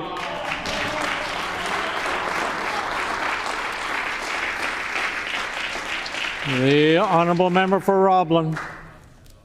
It's been nearly a year since Debbie Fuster died, waiting for life-saving cardiac surgery that she didn't get in time.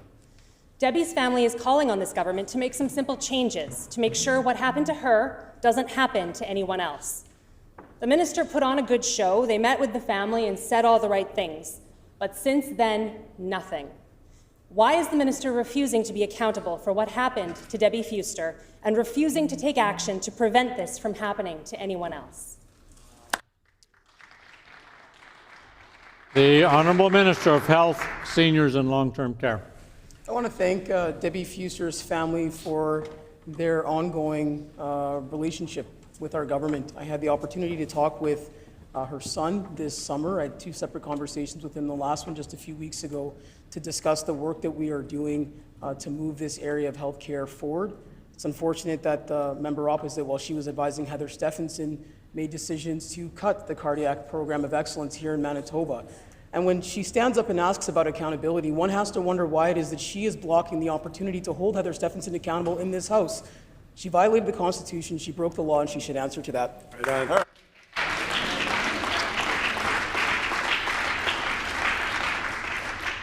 The honourable member for Roblin.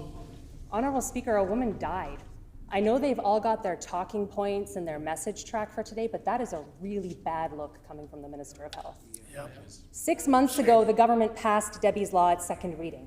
With Debbie Fuster's children in the gallery, this government didn't have a negative thing to say about the bill. Not one member of the NDP spoke against it or voted against it. But in the 6 months that have passed since, the NDP House Leader has done nothing to move this bill forward so that we can get it passed. Will the government House Leader call Debbie's law to committee today so that her children and other Manitobans can have their say about this important legislation? The Honourable Minister of Health, Seniors and Long-Term Care. Honourable Speaker, I can certainly, on this side of the House, do 2 things at once. I can acknowledge the loss of Debbie's life as a tragedy. I can acknowledge that we're going to continue to work with her family to move this area of healthcare in the right direction. And I can also say that the member opposite, who was advising Heather Stephenson to make cuts to healthcare, including cardiac care in this province, should be accountable to not only that, but she should stand up and be accountable to what was going on, that Heather Stephenson broke the law, violated our Constitution, to the tune of an $18,000 fine. I don't understand why the member for Roblin has so much difficulty standing up in this House and being accountable for her decisions before, during the election, and now in this House today. The Honourable Member for Roblin. Manitobans have trouble understanding why this minister has so much trouble getting up in the House and actually answering a question. Debbie's law would give Manitobans the information they need to take control of their own health care. It would require the government to tell people if the life-saving care they need is not going to be available within the medically recommended time frame, and inform them about other options available to them. It is ludicrous that the NDP Minister of Health thinks that Manitobans aren't entitled to this information. I ask again, will the government House Leader call Debbie's law to committee, or did they just pass it at second reading to save face in front of Debbie's family? That's it. Wow. The Honourable Minister of Health, Seniors and Long-Term Care. We're going to continue to meet and work with Debbie's family directly to advance policy changes, of which we're already doing, to strengthen cardiac care in this province and prevent tragedies like what happened to Debbie from happening to any other Manitoban.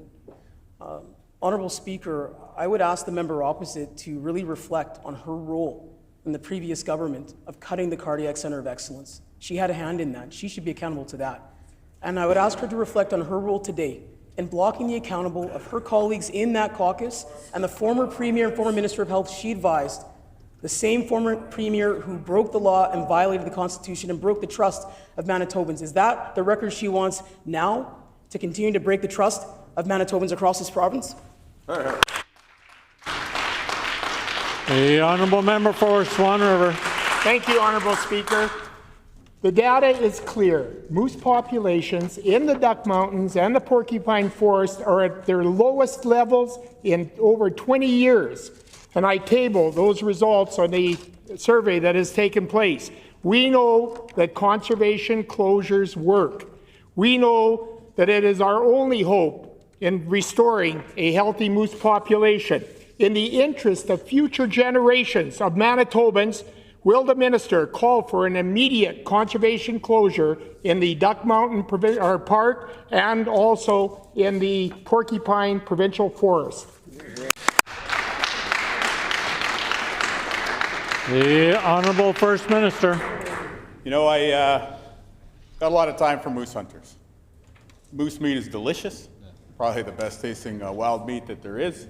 And the folks who want to be able to harvest moose, whether you come from the city, a small town, a reserve, are people who learned how to hunt from their parents and grandparents. We're going to work with you towards that. I'll note that the member opposite was part of a government that opened up a cultural hunt in the ducks. He's also part of a government that engaged in an unprecedented act of corruption. He's sitting about 3 feet away from one of the first people ever to be fined in Manitoba for violating the conflict of interest law.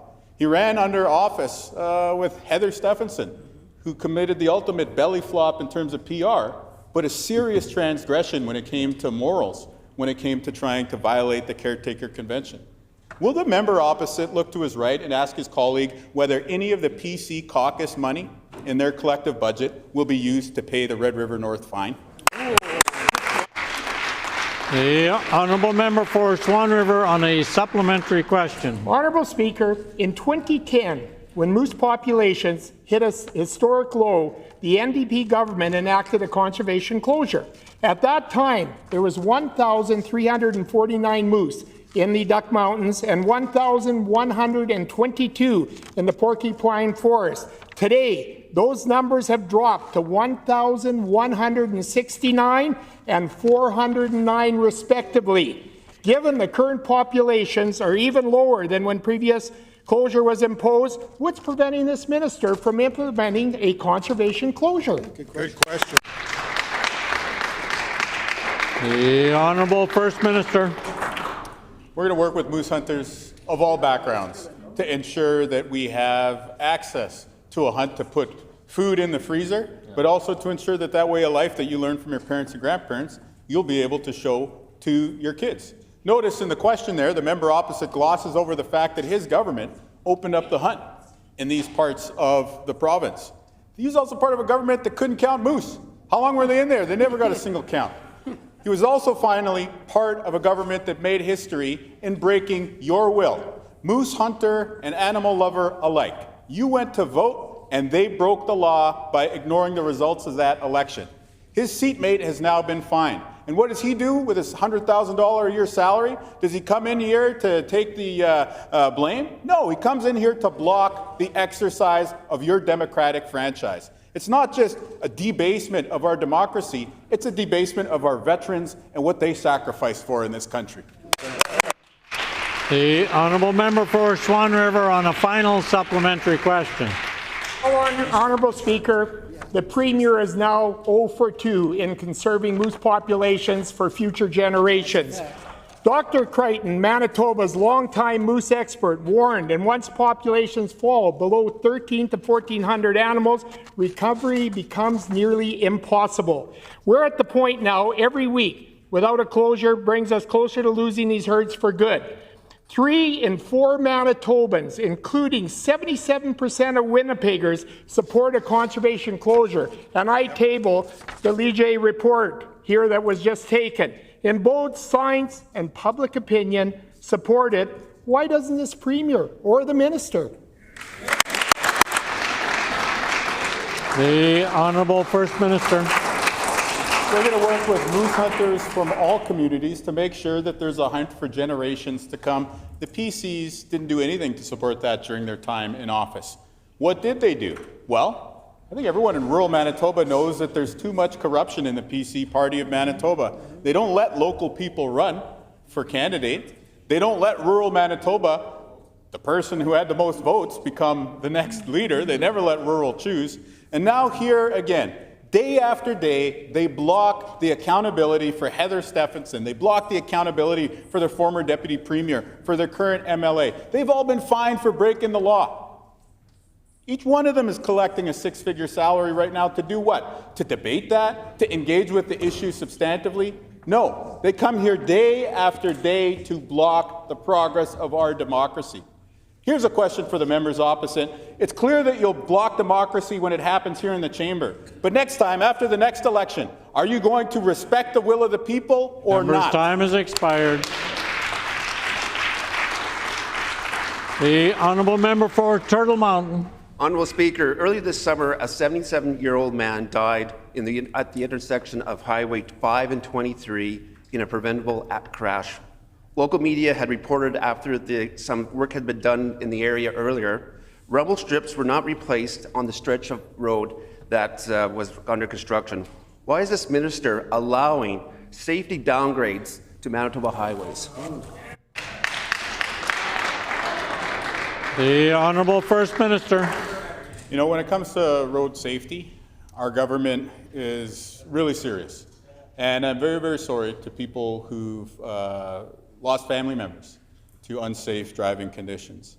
Now, when it comes to the specifics of what the member opposite is asking about, we'll certainly be happy to share information about improvements that we make on 5 and 2 and 3. And I think they object to the fact of actually when we update people on that.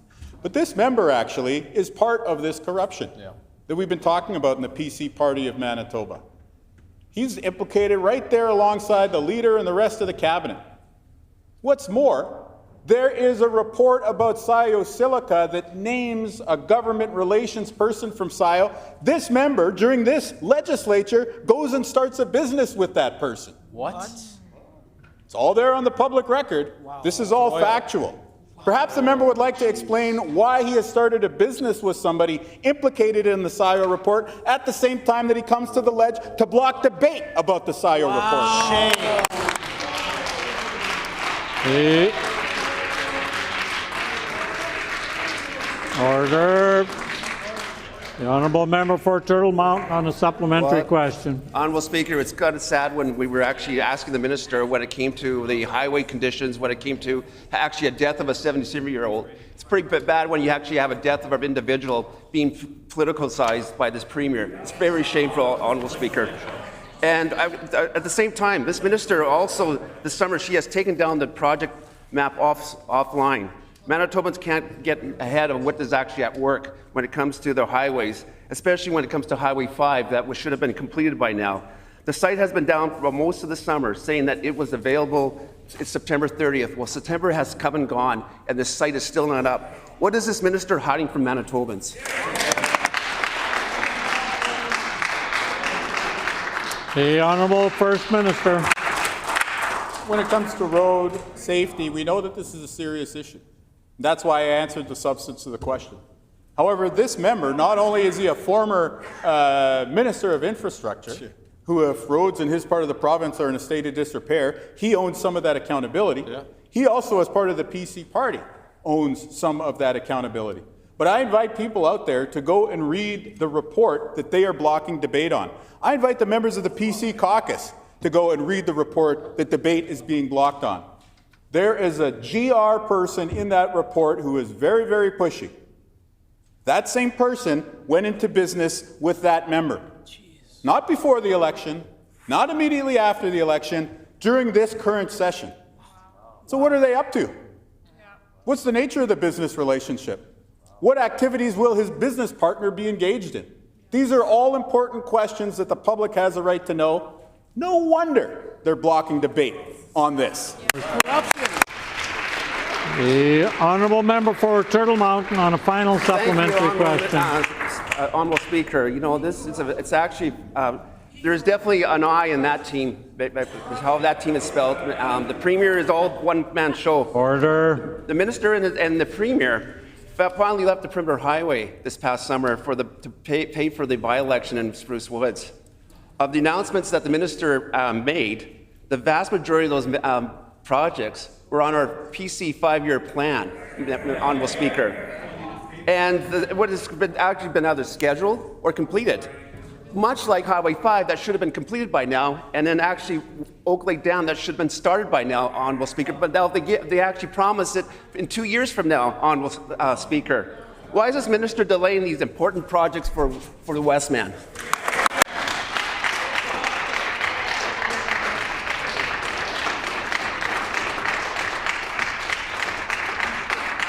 Order.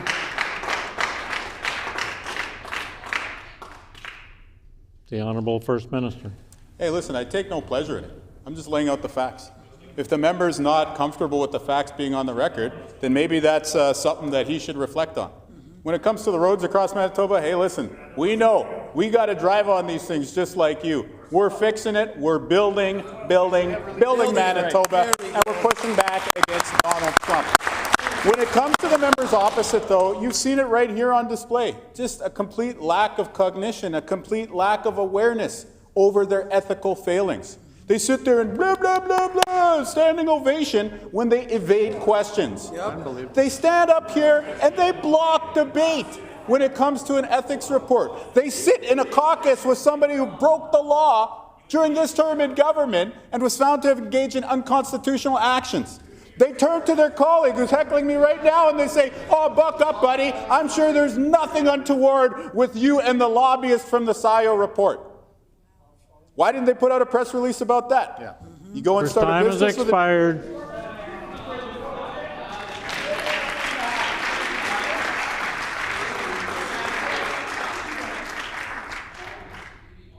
Order. The honourable member for Tyndall Park. With rising prices for homes and rent, builders alongside prospective homeowners and renters cannot keep up. Unfortunately, there are social housing organizations such as New Journey Housing receiving fewer funds because of the Canada-Manitoba housing benefit that ended a few months ago. Honourable Speaker, if this government wants to prioritize fixing homelessness, why are Manitobans who didn't make the deadline now having to wait in emergency shelters longer or having to pay higher than affordable rents? The Honourable Minister of Housing, Addiction and Homelessness.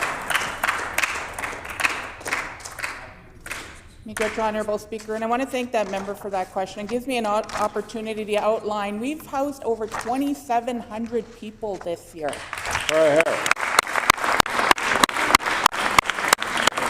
So this includes 1,400 people into our Manitoba housing. We're going to continue to do that work. 81 people out of encampment, something that the previous government were a part of. They were a part of dismantling social housing. We're not taking that approach. We're investing. We're ensuring that people are staying successfully housed with the supports that they need. The honourable member for Tyndall Park on a supplementary question. Thank you, Honourable Speaker. Home building is a key area in our housing crisis, with laborers, developers, and regulators all working together for the benefit of people who desperately need housing. We have seen countries such as Norway or Scotland opt to use modular homes as a response to the housing demands. The federal government has stepped up with a plan, but seeing how housing is a provincial responsibility, what is this provincial government doing to create more affordable housing for people living on low income? The Honourable Minister of Housing, Addiction and Homelessness.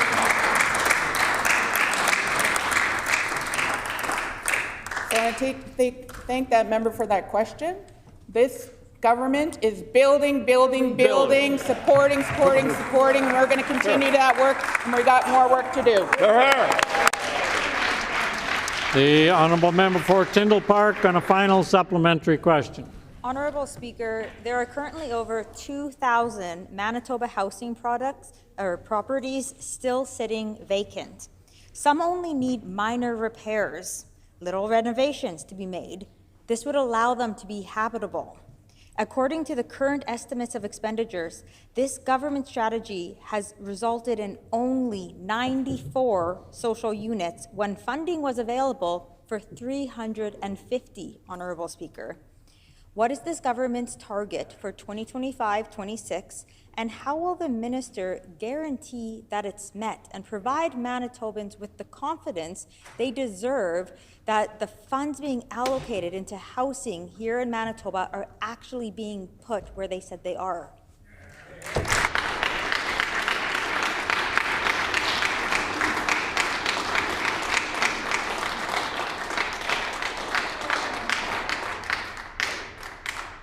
The Honourable Minister of Housing, Addiction and Homelessness. Miigwech, Honourable Speaker. Again, we are investing $78 million to support folks that need affordable housing. We are building, we are investing, and we're going to continue to do that, unlike members opposite who allowed people to be homeless without the supports. We're not taking that approach. We got censured by Manitobans with a mandate to end chronic homelessness, and we're doing that work.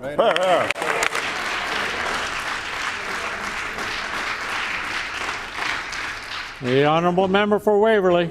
Honourable Speaker, Manitobans know that exactly 2 years ago, the former PC government broke the law and violated our Constitution. Heather Stephenson, the member for Red River North and the PC House Leader, worked alongside Deputy Premier Cliff Cullen to break the law, violate that Constitution, all while the current PC leader was cheering for them from his cabinet seat. You know, to this day, with the fundamentals of our democracy on the line, the PC party has continued to deflect and refuse to come clean. Can the Minister of Education please tell us what we know so far about Cliff Cullen and the current PC leader's interest in breaking the law? The Honourable Minister of Education and Early Childhood Learning.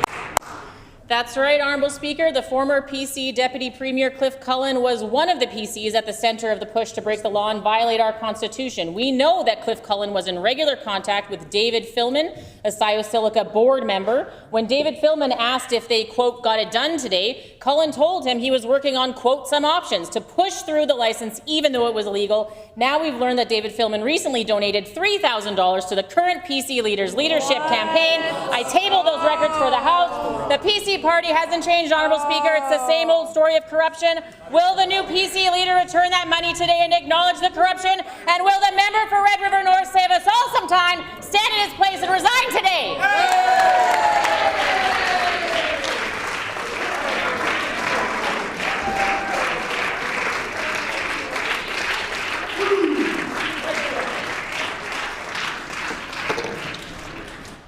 The time for oral questions has expired. Before we move on, there's some guests in the gallery I'd like to introduce. And just as a reminder, when the speaker is standing and talking, everybody else should quit talking. We have with us in the public gallery Manny Aranez, Randy Vire, Abahad Dela Cruz, who are guests of the Honourable Member for Burroughs. We welcome you here today.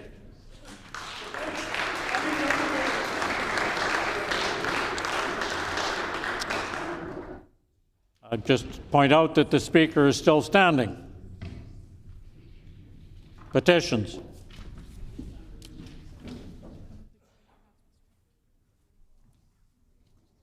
No petitions. Grievances. No grievances. House business. Orders of the day. House business. Government house business. Government business. The Honourable Government House Leader. Miigwech, Honourable Speaker. I would like to announce the Standing Committee on Justice will meet Wednesday, October 8th, 2025 at 6 p.m. to consider the following. Bill 8, the Liquor, Gaming and Cannabis Control Amendment Act. Bill 12, the Housing and Renewal Corporation Amendment Act.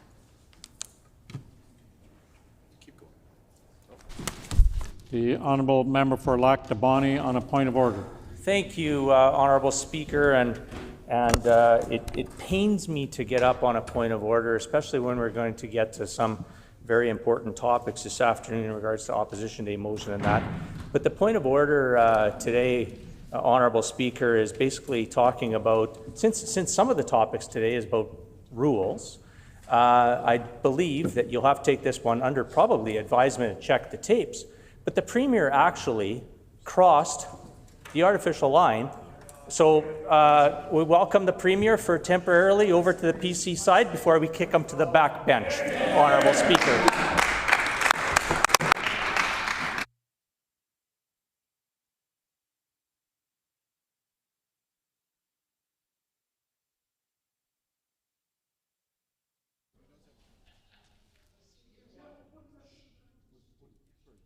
Order, please. The Government House Leader on the same point of order. On the same point of order. The Honourable Government House Leader. Once again, the MLA for Lac du Bonny is just not serious. He's not serious about his job. He's not serious about the incredible honor that we have to sit in this chamber, and gets up to continue to waste time, to continue to deflect from getting to the work of debating the ethics report. It's really quite shameful. And certainly the Premier will never be on that side of the chamber anytime soon, and that would be the worst thing in history for Manitoba.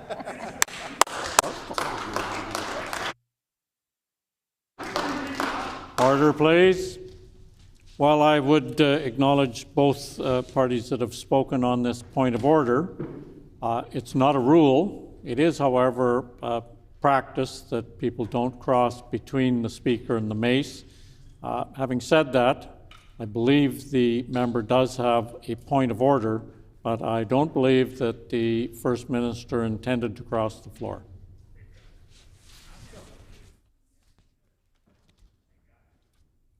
The Honourable Government House Leader on House business. Okay, let's try this again.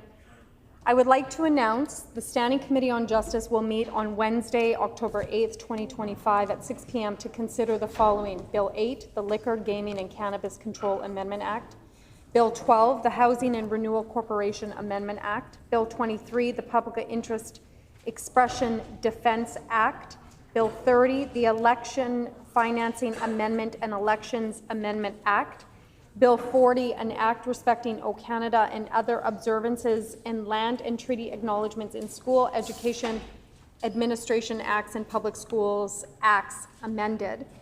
And I would also like to announce the Standing Committee on Social and Economic Development will meet Wednesday, October 8th, 2025 at 6 p.m. to consider the following: Bill 8, the Manitoba Small Business Month Act, Commemoration of Days, Weeks, and Months Act amended; Bill 225, the Public Schools Amendment Act, Universal Screening for Learning Disabilities; and Bill 234, the Pride Month Act, Commemoration of Days, Weeks, and Months Acts amended. It has been announced that the Standing Committee on Justice will meet on Wednesday, October 8th, 2025 at 6 p.m. to consider the following: Bill 8, the Liquor, Gaming and Cannabis Control Amendment Act. Order, please. That's about the third time today I've warned members about continuing to have conversations while the Speaker is standing. Bill 12, the Housing and Renewal Corporation Amendment Act. Bill 23, the Public Interest Expression Defense Act. Bill 30, the Election Financing Amendment and Elections Amendment Act. Bill 40, an act respecting O Canada and other observances and land treaty acknowledgements in schools, Education Administration Act and Public Schools Act amended. Further, it's been announced that the Standing Committee on Social and Economic Development will meet on Wednesday, October 8, 2025 at 6 p.m. to consider the following: Bill 208, the Manitoba Small Business Month Act, Commemoration of Days, Weeks, and Months Act amended; Bill 225, the Public Schools Amendment Act, Universal Screening for Learning Disabilities; and Bill 234, the Pride Month Act, Commemoration of Days, Weeks, and Months Act amended. The Honourable Opposition House Leader. On House business? The Honourable Opposition House Leader on House business. Honourable Speaker, could you please canvass the House to see if there is leave to refer Bill 226, the Health System Governance and Accountability Amendment Act, reporting when timely care not available, to the previously announced Standing Committee on Social and Economic Development meeting on Wednesday, October 8th, 2025. Is there leave to refer Bill 226, the Health System Governance and Accountability Amendment Act, reporting when timely care not available, to the previously announced Standing Committee on Social and Economic Development meeting on October 8th, 2025? Is there leave? I hear a no. Leave has been denied.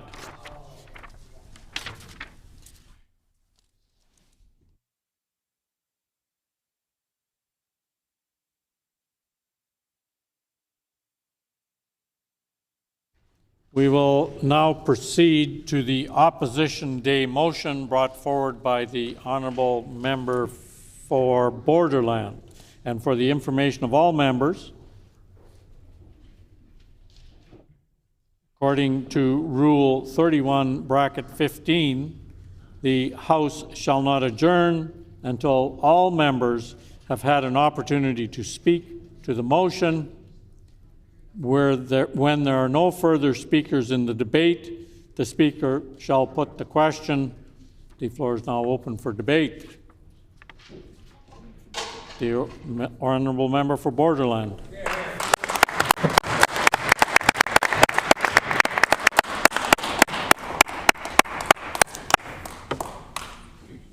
Thank you, Honourable Speaker.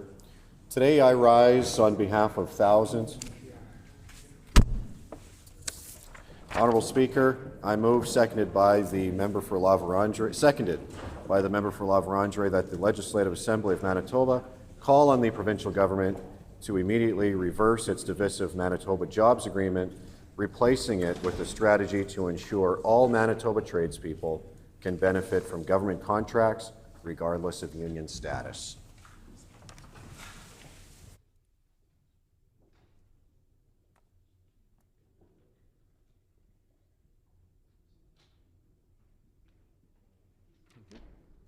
Been moved by the honourable member for Borderland, seconded by the honourable member for La Vérendrye, that the Legislative Assembly of Manitoba call on the provincial government to immediately reverse its divisive Manitoba jobs. Once again, the speaker is meant to be heard in silence.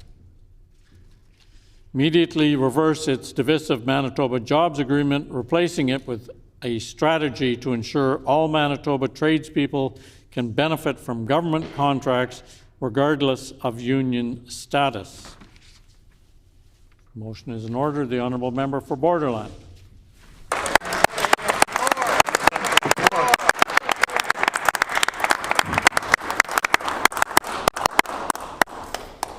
Honourable Speaker, today I rise on behalf of thousands of hardworking Manitobans, electricians, welders, framers, plumbers, contractors and subcontractors, those who get up at 4 or 5 o'clock in the morning. They'll travel long distances to get to the job site. Those who leave their families behind, work long days, long hours, hard hours, all to try to pay their bills, pay down their mortgages, put their children through school. Those who build this province, those who are at the very center of this economy. I rise to speak on their behalf, because that's what we were sent here to do, and I rise to raise their concerns and our concerns with the government's anti-competitive Manitoba Jobs Agreement. The government calls it a jobs plan, but what it truly represents is a closed-door deal that hands complete control of major construction projects to a small group of politically connected building trades unions, while shutting out more than 80% of Manitoba's construction workforce. Let's be clear, this is not about building better schools or creating more opportunities. This is clearly about political favoritism, plain and simple.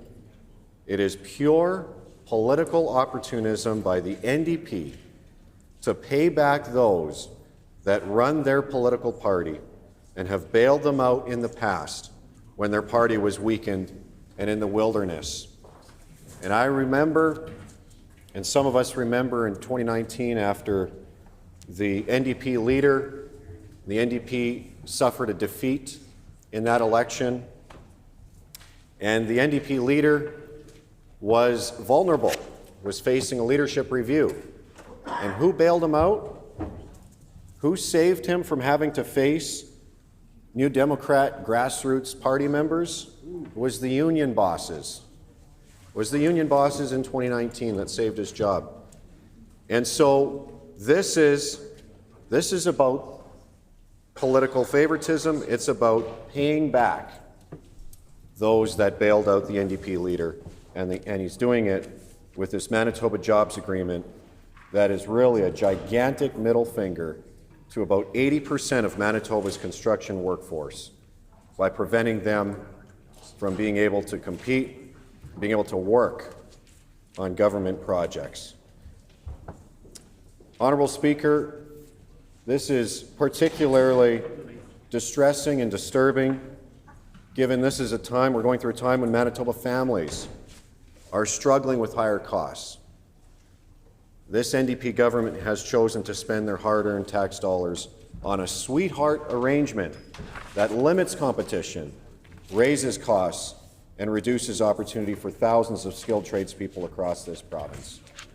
And Honourable Speaker, in question period last week, when I raised this matter in question period, the Minister for Labour stood up and condescendingly tried to educate me on the Manitoba Jobs Agreement.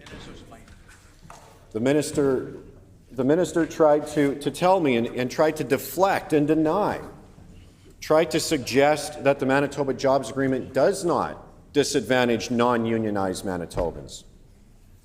Well, I looked at the Manitoba Jobs Agreement. I read through it. I read through the Manitoba Jobs Agreement. And there it is in black and white. And I want to go through the Manitoba Jobs Agreement, and I want to share highlight just a few items. And Honourable Speaker, I see that I have hardly more than 5 minutes left, and I have barely begun, so I do anticipate having to ask for leave. This is a very serious matter. I will be asking for leave near the end of my remarks, my time here. So there's a couple of details in the Manitoba Jobs Agreement. The minister suggested that non-unionized employees, Manitobans, would not be disenfranchised. Well, absolutely they are, because in section 20.2.5, where multiple this is what the Manitoba Jobs Agreement says in black and white, and this is for the Minister of Minister of Labour, where multiple, and for the Minister of Families, who should have resigned already, but hasn't. I don't know why she's still there. But in black and white, the Manitoba Jobs Agreement says where multiple candidates are deemed job qualified for a vacancy, Manitoba residents that are members of a union will be given preference over Manitoba residents that are not members of a union. One Manitoba. There it is, black and white for the Minister of Labour. Now, I suggested in question period last week that she check with her boss, the Premier, because the Premier backed up what the Manitoba Jobs Agreement said just 2 weeks ago when he told a crowd of business leaders, a group of business leaders, that he saw his vision of Manitoba, one Manitoba, was divided into 4 separate groups. And at the very top of his list were unionized Manitobans. Then, secondly, non-unionized Manitobans. The third group, ranked in that order of importance, by the way, was unionized Canadians. And the fourth group, again ranked in that order of importance in the eyes of the Premier, was non-unionized Canadians. Absolutely. This makes an absolute farce out of his talk of one Manitoba. And so clearly the Minister of Labour and the Premier don't communicate, don't work together a whole lot, but there it is in the Manitoba Jobs Agreement. I laid it out for all Manitobans. We see it right there. There's more, by the way. There's some more stuff in here that I think would really, it gets worse. It does get worse. It gets worse. And I'll just flip through here real quick. So, by the way, if they're not able, like the Premier said, if they're not able to find, they'll do everything possible to find unionized Manitobans. But again, they only make up about 20% of Manitoba's construction workforce. 80% are not unionized. So where he can't pay back his union leaders by hiring only union bosses, by hiring only unionized workers, then he says, okay, we'll go to group 2. We'll go to group 2. They're not as preferred as group number 1, which is the unionized workers. We'll go to group 2, the non-unionized Manitobans. Maybe he sees them as goofballs. Yeah, he was out there and all the Manitoba saw it, and Canadians actually were quite appalled to see the minister, or that the Premier refer to other Manitobans as goofballs, something you should never do, by the way. There's a power differential between Premier and voter. You never do that. But the Premier called them goofballs. But let's say now the Premier says, okay, we'll go to this second group. We'll pull labor from the second group, the non-unionized, the less preferred, non-unionized Manitobans. The second class Manitobans. Then what does he say they do? He says, okay, you know what, union bosses, I got to do this. We have to pull from this pool of non-unionized Manitobans. The second class, the great unwashed, the goofballs. So then what he says is, but here union bosses, we'll make those non-unionized Manitobans pay union dues. And so the Manitoba Jobs Agreement in black and white says, under dues, assessments, and initiation fees, the contractor shall make deductions from wages of all employees in respect of union dues or service fees equating to union dues and remittances, and which dues, assessments, and initiation fees shall be remitted directly to the unions.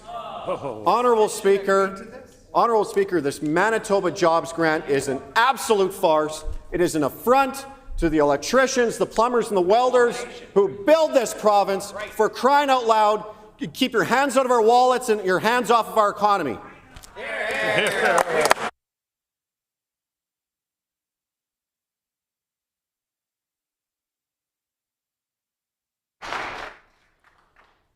Honourable Minister for Public Service Delivery.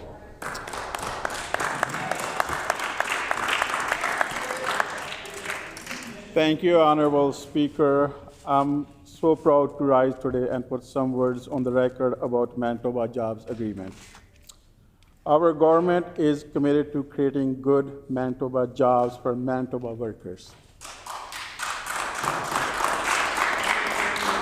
When workers do well, Manitoba does well. That's why we signed our first Manitoba Jobs Agreement with Manitoba Building Trade to create good jobs for building 4 new schools. This is the first step in a new policy to support local labor on major public infrastructure projects. This agreement ensures contractors prioritize Manitoba workers and set standards for wages, benefits, and working conditions. When Manitobans elected us, they gave us a clear mandate. Manitobans want a government that listens, works for them, and puts their needs first. Manitobans have told us about challenges they face every day: rising costs, housing shortages, and struggle to find good, stable jobs. We have been listening, which is why we have signed this agreement to create good and stable jobs for Manitobans. We want to see more friendly Manitoba license plate on the job sites. We are creating Manitoba jobs for Manitobans by making sure that our province is built with good, family-supporting jobs with the tradespeople.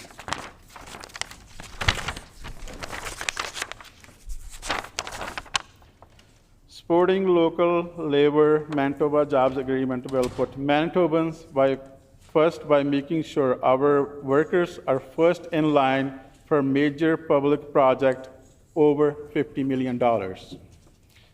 When Manitobans work on Manitoba project, the paycheck stays in our local economy instead of leaving the province. This means that Manitobans don't want to leave the province to have a good jobs which keep families together and create stable long-term employment.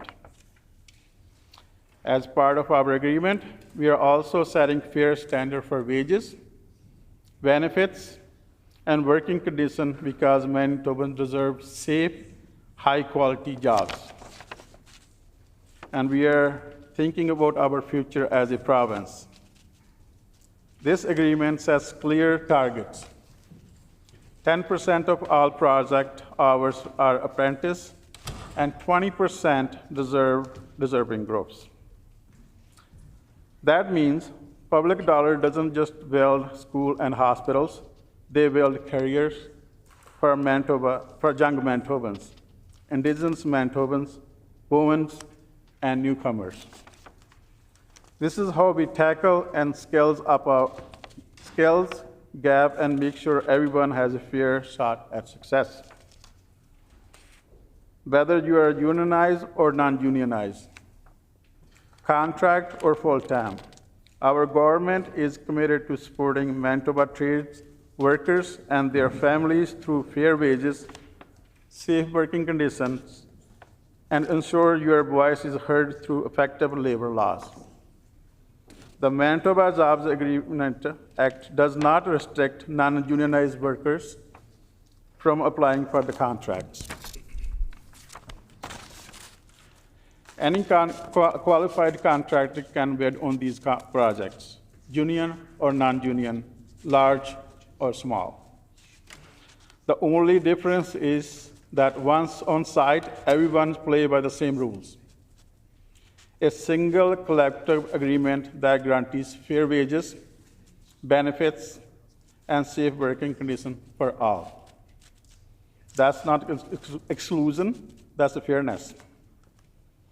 Every worker on publicly funded site earns a fair wage. Pension and health benefits are guaranteed. Proven safety standards are in place for everyone.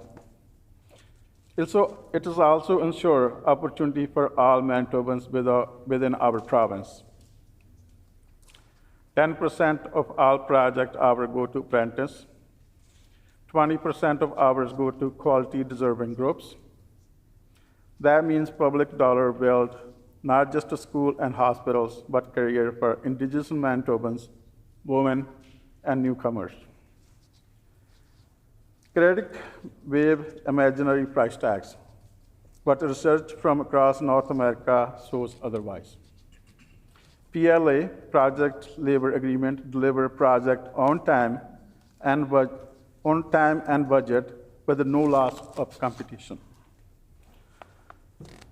With quality, global uncertainty, great challenges, tariff and inflation, Manitobans need stability. They need a government that stands up for them. That's what we are doing, creating a stability and growth right here at home by investing in our local jobs and trainings.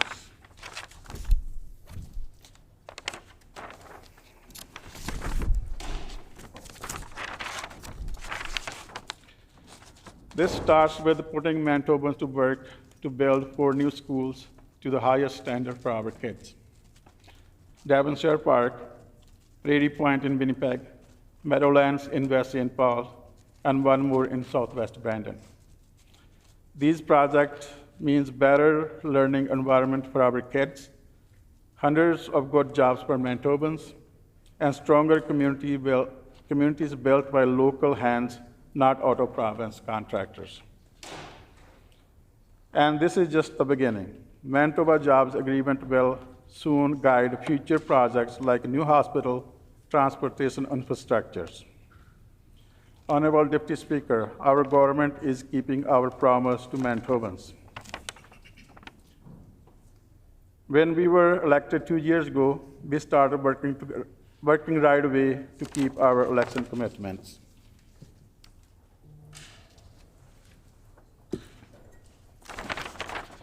We have hired 3,400 new healthcare workers.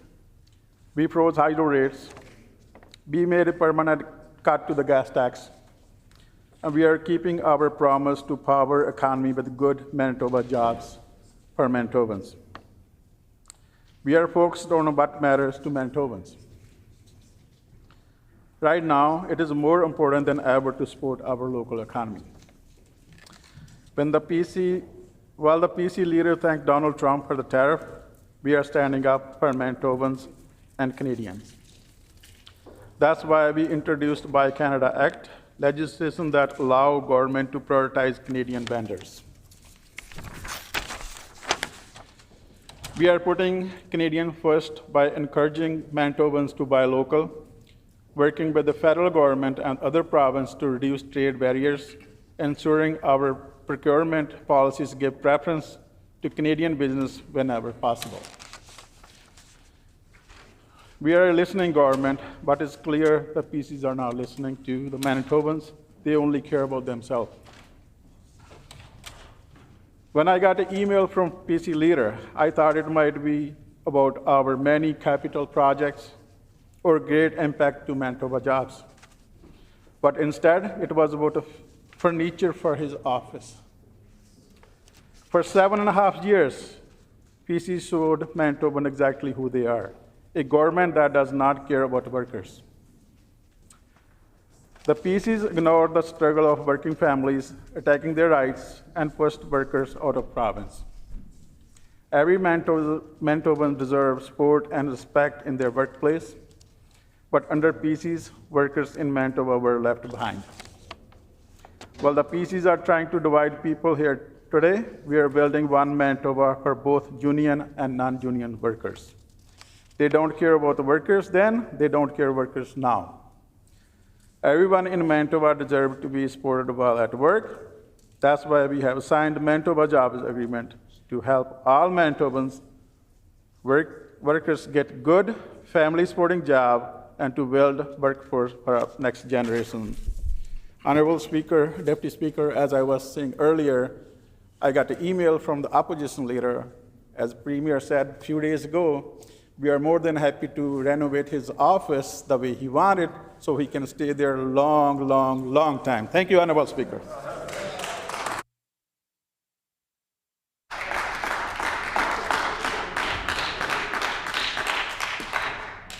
Member for Leverandre.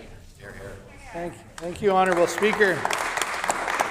I'm pleased to rise today to speak in support of the Opposition Day motion moved by my colleague, the member for Borderland, calling on this government to immediately reverse its divisive Manitoba Jobs Agreement and replace it with a strategy that ensures all Manitoba tradespeople, union and non-union alike, can benefit from government contracts.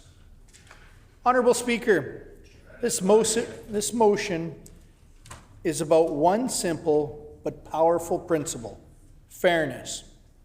Fairness for every tradesperson who works hard, pays their taxes, and wants a fair shot at a public project built by their own tax dollars. The Manitoba Jobs Agreement, announced with much fanfare last month, has been presented by the Premier and the Minister of Labour as a framework for fairness and opportunity. But when you strip away the talking points, the truth is much different. This agreement does not level the playing field. It tilts it. It reserves government construction projects worth over $50 million for a small fraction of Manitoba's construction workforce, roughly 8,000 workers affiliated with traditional building trades unions, while effectively excluding more than 80% of the province's tradespeople who work for open shop companies or belong to progressive independent unions. That is not fairness, Honourable Speaker. That is government-sanctioned discrimination, picking winners and losers based on union affiliation, not on merit, quality, or value for taxpayers. Our province's construction industry has long been one of Manitoba's great success stories. It includes family-owned companies, Indigenous contractors, new Canadians building businesses from the ground up, and progressive union locals that embrace open competition. These are the people who have built our roads, our schools, and our hospitals, often with little fanfare and without asking government for special treatments. And yet today, under this NDP government's new policy, most of them will be locked out of publicly funded projects simply because of how they choose to organize their workforce. The government likes to say any qualified contractor can bid. But what they don't say is that once a contractor wins a bid, every worker on that site is forced to work under a single union negotiated collective agreement, even if those workers never voted for that union, and even if their company already has a fair and functional agreement in place. That's not choice. That's coercion. We have seen this movie before, Honourable Speaker, and it did not end well. 2 decades ago, the previous NDP government imposed a master labour agreement on the Red River floodway expansion. At the time, the heavy construction industry warned that forcing non-union workers to pay union dues and follow union hiring rules would drive up the costs. And they were right. The floodway project went over budget by roughly $140 million 20 years ago. The Canadian Taxpayers Federation, the Winnipeg Chamber of Commerce, the Manitoba Heavy Construction Association, and many others all pointed to the mandatory labour agreement as a major cause for those overruns. Even the government's own documents showed non-union workers had to pay service fees to the Building Trades Council, a policy many Manitobans saw as unfair and unnecessary. Honourable Speaker, history is repeating itself. The same model that inflated costs and reduced competition 20 years ago is being repackaged today under a new name, the Manitoba Jobs Agreement. We have only to look west to see what happens when governments limit competition. In British Columbia, the NDP government introduced so-called Community Benefits Agreement in 2018. The exact same approach is being copied here today. The result? Projects delayed, red tape increased, the costs skyrocketed by as much as 30%. On one BC bridge replacement, the government's own estimate included a premium for the CBA, a $6.6 million, the one-third largest cost item in that project. Another Indigenous-owned company was denied work on its own traditional territory because it wasn't certified by a building trades union. Honourable Speaker, that's not reconciliation. That's exclusion. Here in Manitoba, the same outcome is likely. When governments restrict who can compete, taxpayers always pay more and we get less. We believe there's a better way. We believe in open and competitive tendering where every qualified company, whether unionized or open shop, has a fair and equal chance to bid and win based on merit, not political favor. Open tendering means lower costs, more innovation, and faster delivery. It respects workers' freedom of choice and ensures taxpayers get the best value for every dollar that's spent. Honourable Speaker, no one is arguing against fair wages or safe working conditions. Those standards already exist. We already have the Construction Industry Wage Act that sets minimum rates. We already have strict workplace safety laws that apply to every employer.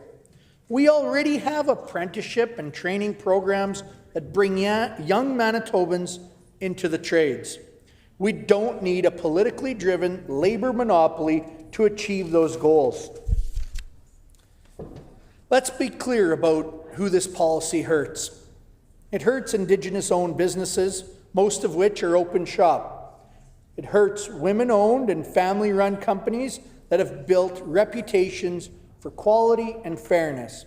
It hurts young apprentices who may find fewer opportunities because their employer are barred from bidding. It hurts taxpayers who will pay more for fewer schools, fewer hospitals, and fewer roads. In other words, it hurts exactly the Manitobans the Premier claims to be helping. Honourable Speaker, the Premier talks about unity, yet this policy divides. It divides workers, communities from community, and Manitoban from Manitoban. It says to all 4 out of 5 tradespeople, you need not apply. That's not a Manitoba value. Our province was built on cooperation, not exclusion, on hard work, not handouts, on fairness, not favoritism. Our motion does not say that we should scrap support for apprentices on equity-seeking groups. Far from it. We want those goals pursued through open competition and clear incentives, not through closed-door deals.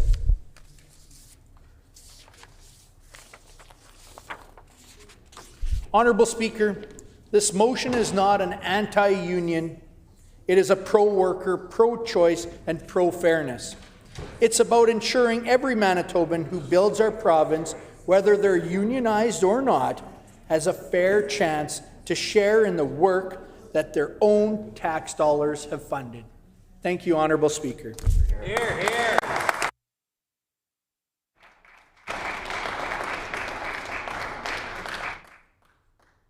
Honourable Minister for Business, Mining, Trade and Job Creation. Thank you, Honourable Speaker.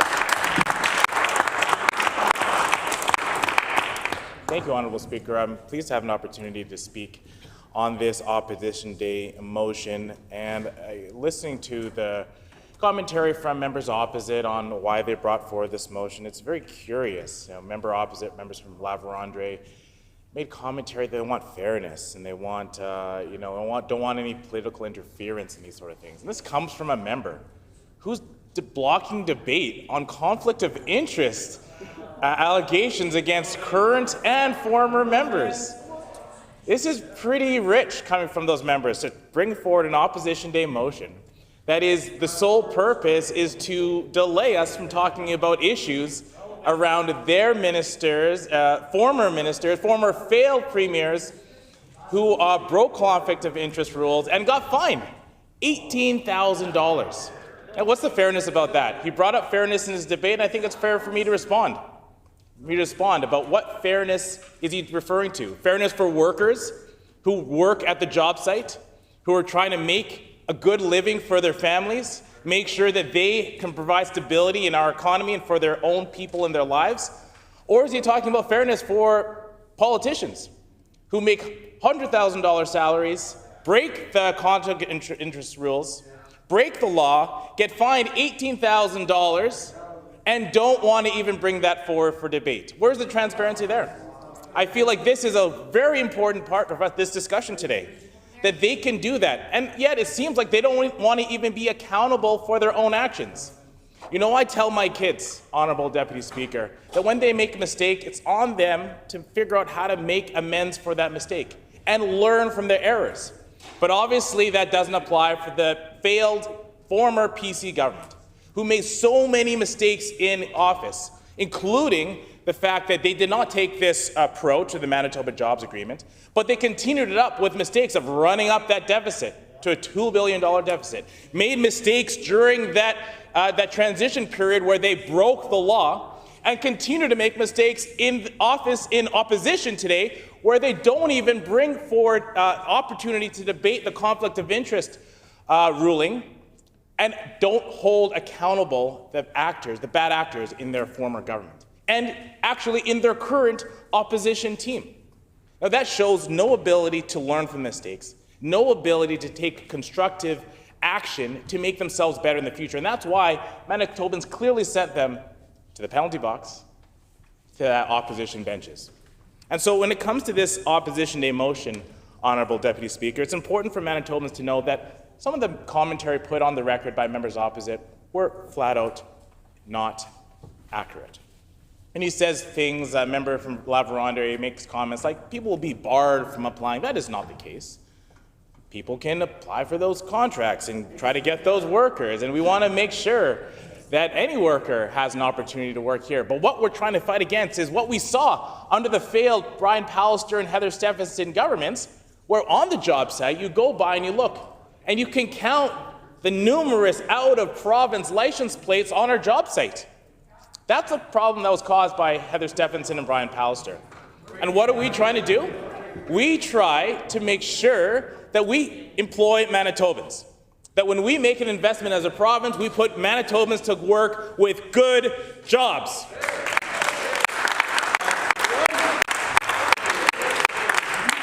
And as a part of that process for Manitobans to get good jobs, along the way we want them to have good benefits and we want them to have safe workplaces. We want to make sure that the economic reality is benefiting our economy. That's stuff that Brian Pallister never knew and Heather Stephenson never acted on.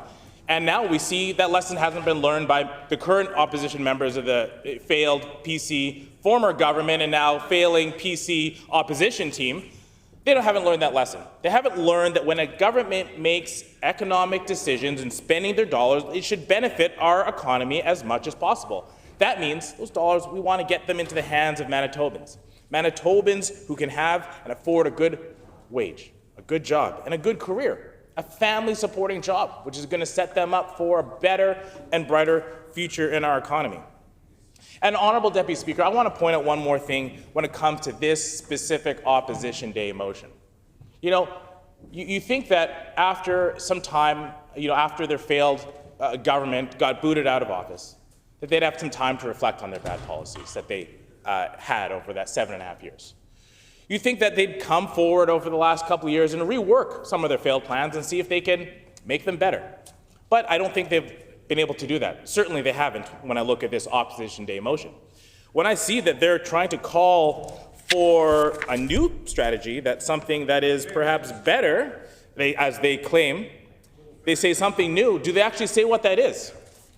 Now, it's very telling I bring up that point, that they want something different than what we put forward, but yet they all acknowledge they don't want to go back to the way it was because they know that they failed with what it was before. They know they can't go back to the way things were because that was terrible. But somehow they want something different, but they can't even articulate what that is. Why is that, Honourable Deputy Speaker? Because they have no plan. They have zero plan for growing our economy in a good way. And how do I know that? Not only because I can read this very failed Opposition Day motion, but it's because I can look at the data. Look at the numbers. Look at the GDP numbers over the last 10 years, from 2015 to 2025, and see how they lagged behind the rest of the country because of failed economic policy by Brian Pallister and Heather Stephenson. And what do we want to do? We want to chart a better course. We want to put ourselves on a brighter path for a stronger economy. And part of that is this Manitoba Jobs Agreement, to put more Manitobans to work with how we spend our provincial dollars, to make sure that people on the workplace, when they're there, they're playing by the same rules, that they have good jobs, good family-supporting jobs. We want to make sure that the folks on the job site, not only are we looking after Manitobans first, we also want to make sure they have safe work environments. So when someone goes out in a high-vis gear, steel-toe boots, that they can go on the job site, work hard all day, and come back safely to their family. That we can improve those high-quality jobs and safe jobs for Manitobans of all walks of life. And that's something I think members opposite fail to understand as well when they bring this Opposition Day motion forward. They have no sense of what it's like in many of these cases. And I'm glad to stand up for Manitobans who work in these sort of situations and make sure that they know that you've got a government that actually is working for you, that is supporting the work that you do every single day. Now, Honourable Deputy Speaker, when we think about the way that they ran their economy in the past, it's very clear. I can understand the thought process of what they did in the past and why they bring forward this Opposition Day motion. In the past, the former failed PC government said that they didn't care about wages. And how do I know that? Because they froze their wages. They brought forward legislation to freeze wages for workers. Shameful. Can you believe that? Froze their wages. What did they do? When they said, how do we build an economy? Let's put the provincial dollars in place to build projects. Let's freeze the wages of the workers so all the profits go to the wealthiest Manitobans. Let's not take that approach, is what we say. We say, let's not take that approach. Let's not take that failed approach where we freeze wages for workers, and instead, let's invest in workers. Members opposite, I don't think they've heard that word. Invest in workers? Have you heard that phrase before? I challenge the next speaker up to tell me how the failed PC government of the past has invested in workers. Or maybe they have a new idea of how they can invest in workers. I'm not sure if they can. I'd love it to hear it if they could. But I know that on this side of the House, we invest in workers. We make sure workers have good family-supporting jobs. Jobs that they'll make sure that they will have success and economic success in the future.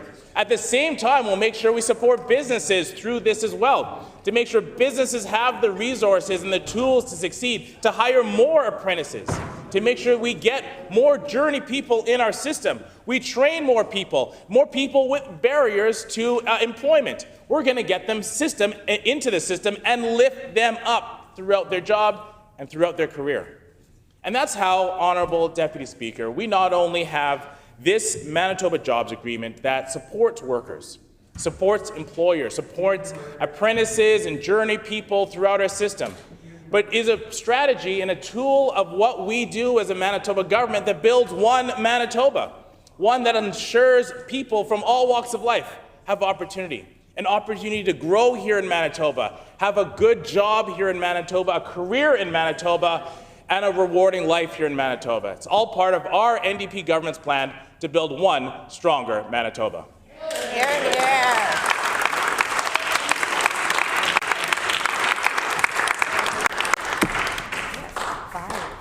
Member for Selkirk.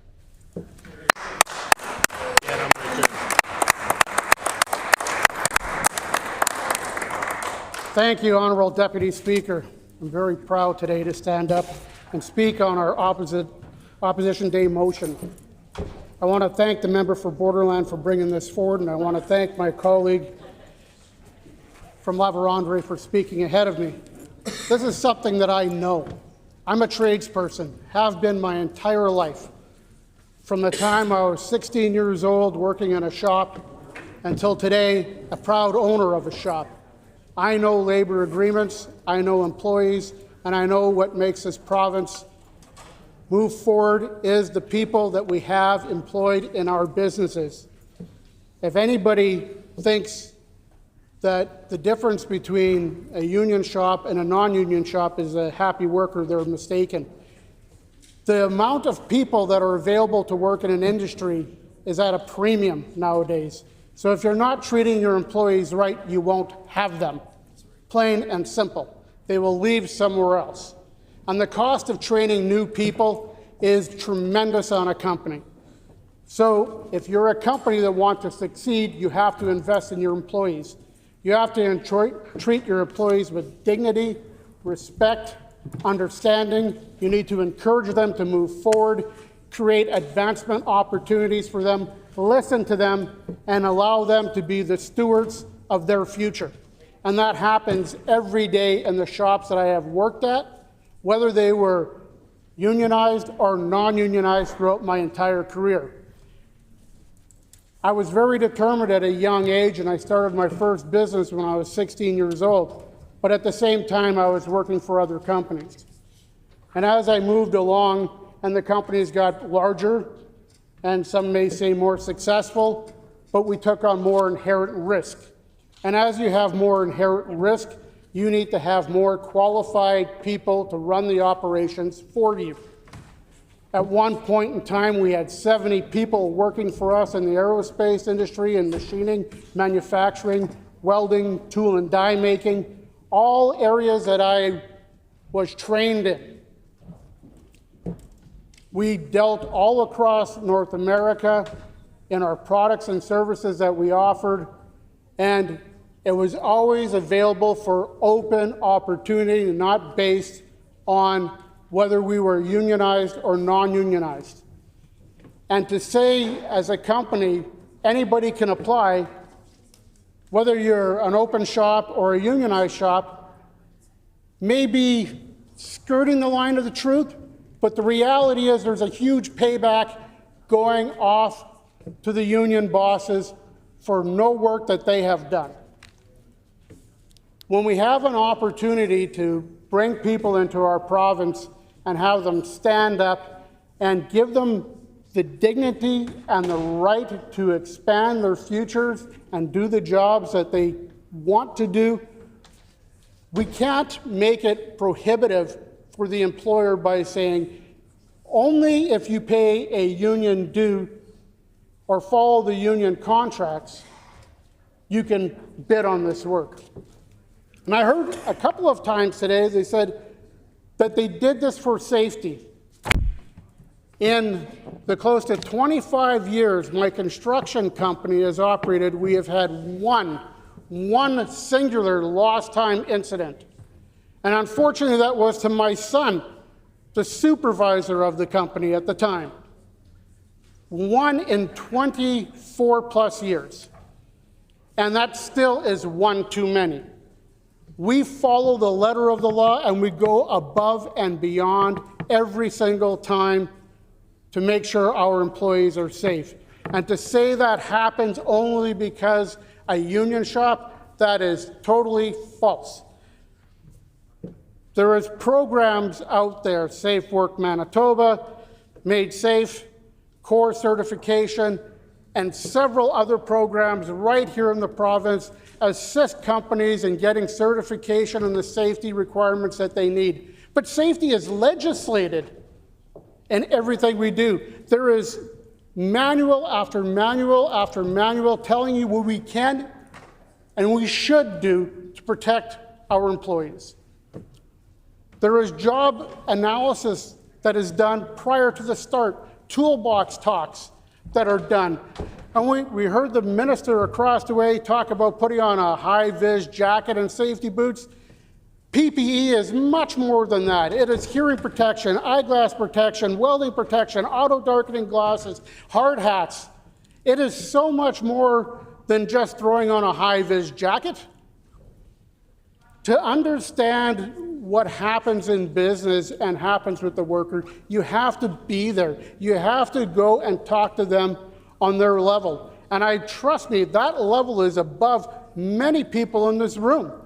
When you go and you talk to the workers who are the experts on what they do, the experts on how to do the job, how to do it safely, how to do it effectively, and they're there because they believe in the companies that they work for, and they accept the wages that they have, and to say that we want to take away their right to decide by forcing them into labor agreements that they do not agree with, or they would already be a part of that, is totally wrong. Of the employees that we have and had over the years, we have extremely low turnover. Turnover costs money. We want people that we hire to retire with us. And we have demonstrated that over the years. The amount of employees that I've gone to at their weddings, been there for their children's births, been there for, unfortunately, some of their own funerals. People in our workforce become more than employees. They become an extension of our family. We get together, we share stories, we back up each other, we are compassionate to each other, and it has zero to do with being a part of a union or having the ability to enrich the union bosses with money paid to them as an extortion to the companies to be a part of a bid.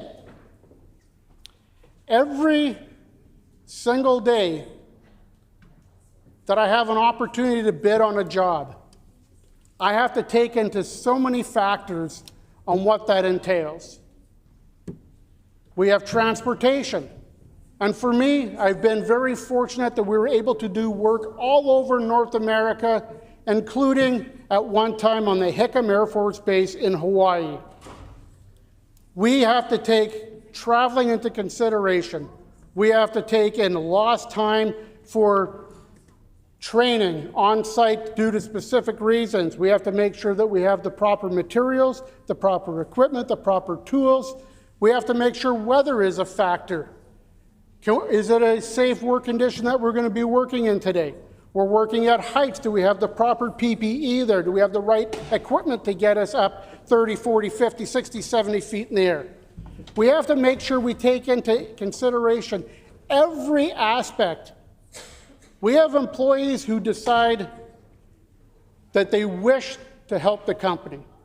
And we have many employees working 50, 60 hours a week when we're in crunch time and enjoy paid time off when we run into slower opportunities. These employees have the decision whether to stay at our company or to leave at any single time. But to say that they should be subject to collective agreements that they've never signed on for is absolutely ridiculous for this government to think, hey, in order to make the union bosses who support us happier, we're going to extort money from companies that employees don't even want to pay that. We have opportunities for employees to go across this great province of ours and open the doors for the next economic future that we have. But driving up costs for unwanted or unsolicited costs associated with union dues is ridiculous. If you want to be a part of a union, join a union. I don't have a problem with that. But if you don't want to be a part of a union, you shouldn't be forced to be paying union dues. It's a matter of choice for Manitobans, and it's a matter of making this province the economic future that it has coming. Thank you, Honourable Deputy Speaker.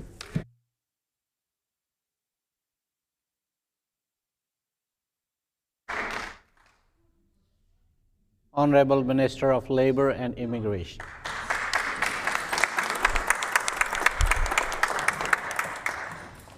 Thank you, Deputy Honourable Speaker. Today's Opposition Day motion is wrong on multiple accounts. First of all, the opposition is only bringing up this Opposition Day motion in the first place so that they can waste time and avoid debate on the damning ethics report on Silica regarding a sitting PCMLA and former cabinet minister and a former PC deputy premier and a former PC premier, Heather Stephenson. So instead of taking care of that business, we're working on this. But the opposition is also wrong on this motion because once again, they are trying to pit Manitobans against one another.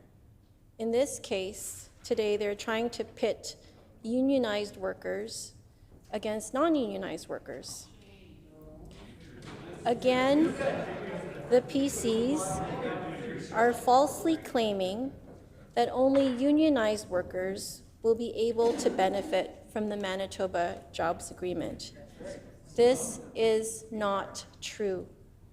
Again, any qualified contractor can bid on these public projects that the Manitoba Jobs Agreement will represent.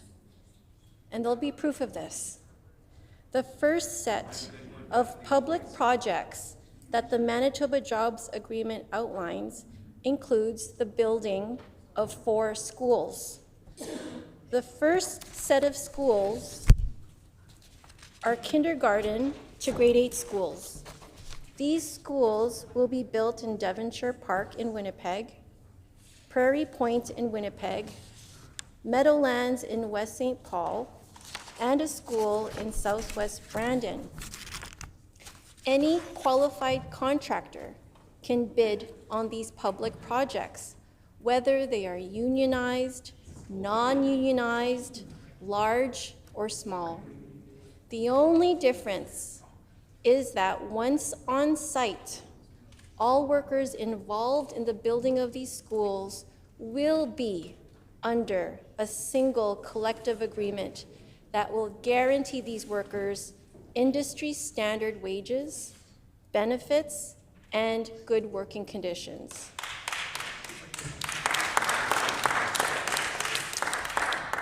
These conditions will be set out in the collective agreement prior to the work. This Manitoba Jobs Agreement is our government's way of prioritizing Manitoban workers and their families to be front and center on the building of big Manitoba public projects. Our Manitoba Jobs Agreement is our government's way of ensuring that apprentices can get trained on big public projects, like the building of these 4 schools, as well as equity-seeking groups like Women in Construction and Indigenous Youth in Construction. These folks can also be trained up and build skills and work experience on public projects. Having a set number of apprentices and having a set number of construction workers as part of equity-seeking groups are going to be requirements that are going to be built into the contract of these big projects.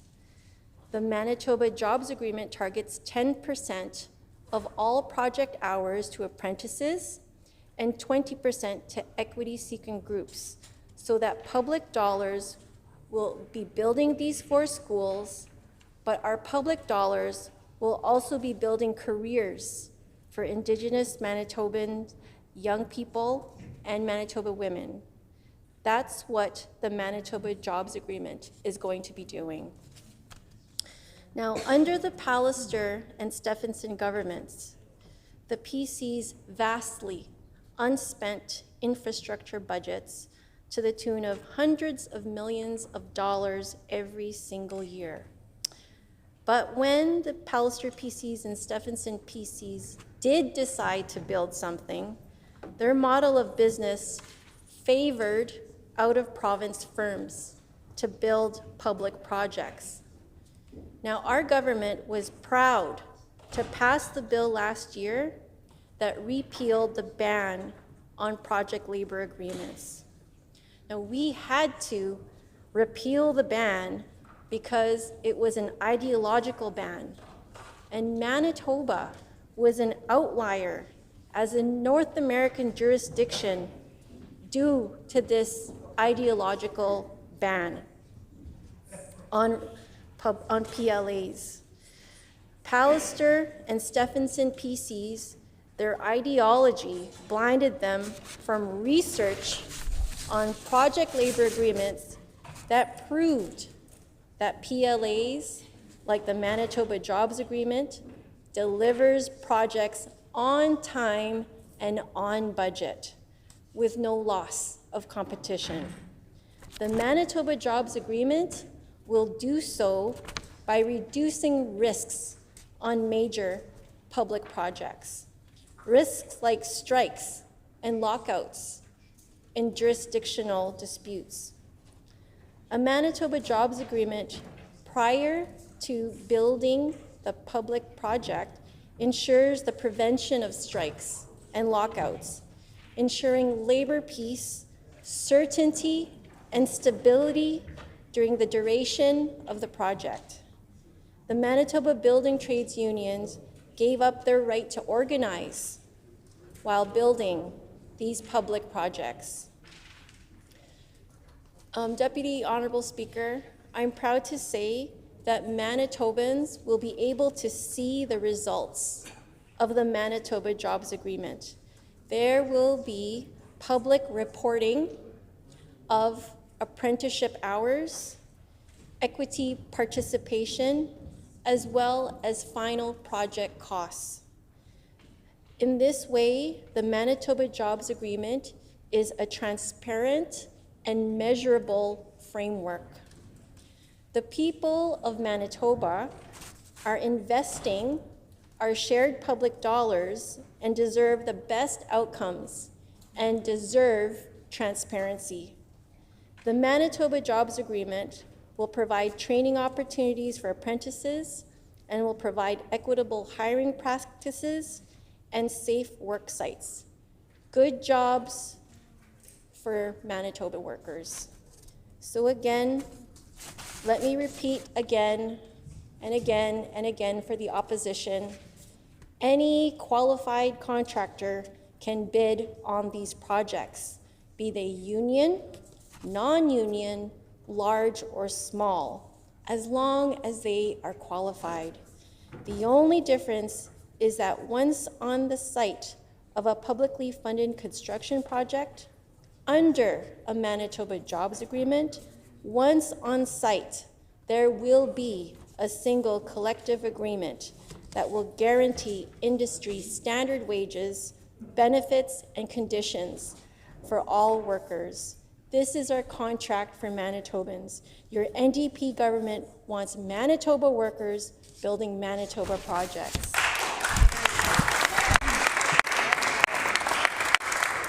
Good Honourable Speaker, Deputy Honourable Speaker, you know, I was just listening intently as best as I could to members opposite about their, opposition to this PLA. You know, the member for La Vérendrye was talking about CIWA, the Construction Industry Wages Act. He was talking about the workplace safety and health standards that we have here in Manitoba and what we do here for apprenticeships. He was talking about how they're not really against unions at all. And I was just thinking, was he listening to the member for Borderland who just preceded him, talking about union bosses going into people's pockets and all this kinds of stuff? You know, let me remind members opposite that leaders of unions are actually democratically elected by their members. How does that make somebody a boss when they are elected by their membership? And if they fail to provide the results that their membership would like them to do, similar to our situation, we get booted out too. So people like Kyle Ross of MGEU, he represents 33,000 members. That's not a union boss, that's a MGEU democratically elected leader. Gina McKay, she represents CUPE Manitoba. That's 38,000 members that she represents, that she helps lead. And if their members don't want them anymore? The member's time is expired.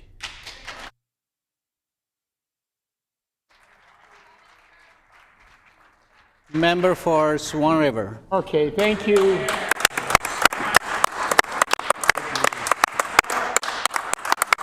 Thank you, Honorable Acting Deputy Speaker. It gives me pleasure to put a few words on the record here. And I want to thank our my colleague from Borderland for bringing forth this Opposition Day motion.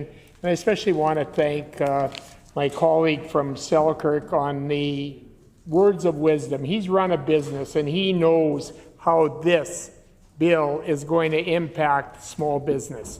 And I thank him for those words. I rise today in behalf of the people of my constituency, the many thousands of Manitobans who believe that fairness, transparency, and opportunity should guide every decision an elected official makes in representing their constituents and this province. Yet, time and again, this NDP government has failed, like so many times, to uphold those principles. Instead of governing for all Manitobans, they've chosen to govern for a select few, rewarding political allies while leaving most of our tradespeople and taxpayers on the outside looking in.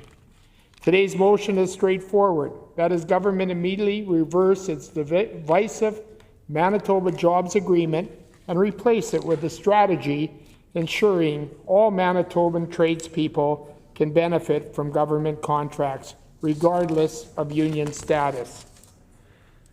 The Manitoba Jobs Agreement was signed quietly last month between the provincial government and the Manitoba Building Trades. It applies to the construction of 4 new schools, and according to the Premier, will become the model for every major provincial project valued at $50 million or more. In practice, every contractor must sign onto a single collective agreement controlled by the building trades. Non-union employees can only participate if their companies seek control of their own workplace relations to a third-party bargaining agent they never chose. This is not open tendering. It is restricted access. Roughly 8,000 unionized tradespeople receive guaranteed work, while more than 80% of Manitoba constructive workforce open shop, independent of members of progressive unions. They're left on the sidelines. When the government restricts competition, costs rise. When it picks winners and losers, public trust fails. And when it dictates who can work and who cannot, the result is division in an industry that thrives on cooperation. We've seen this movie before.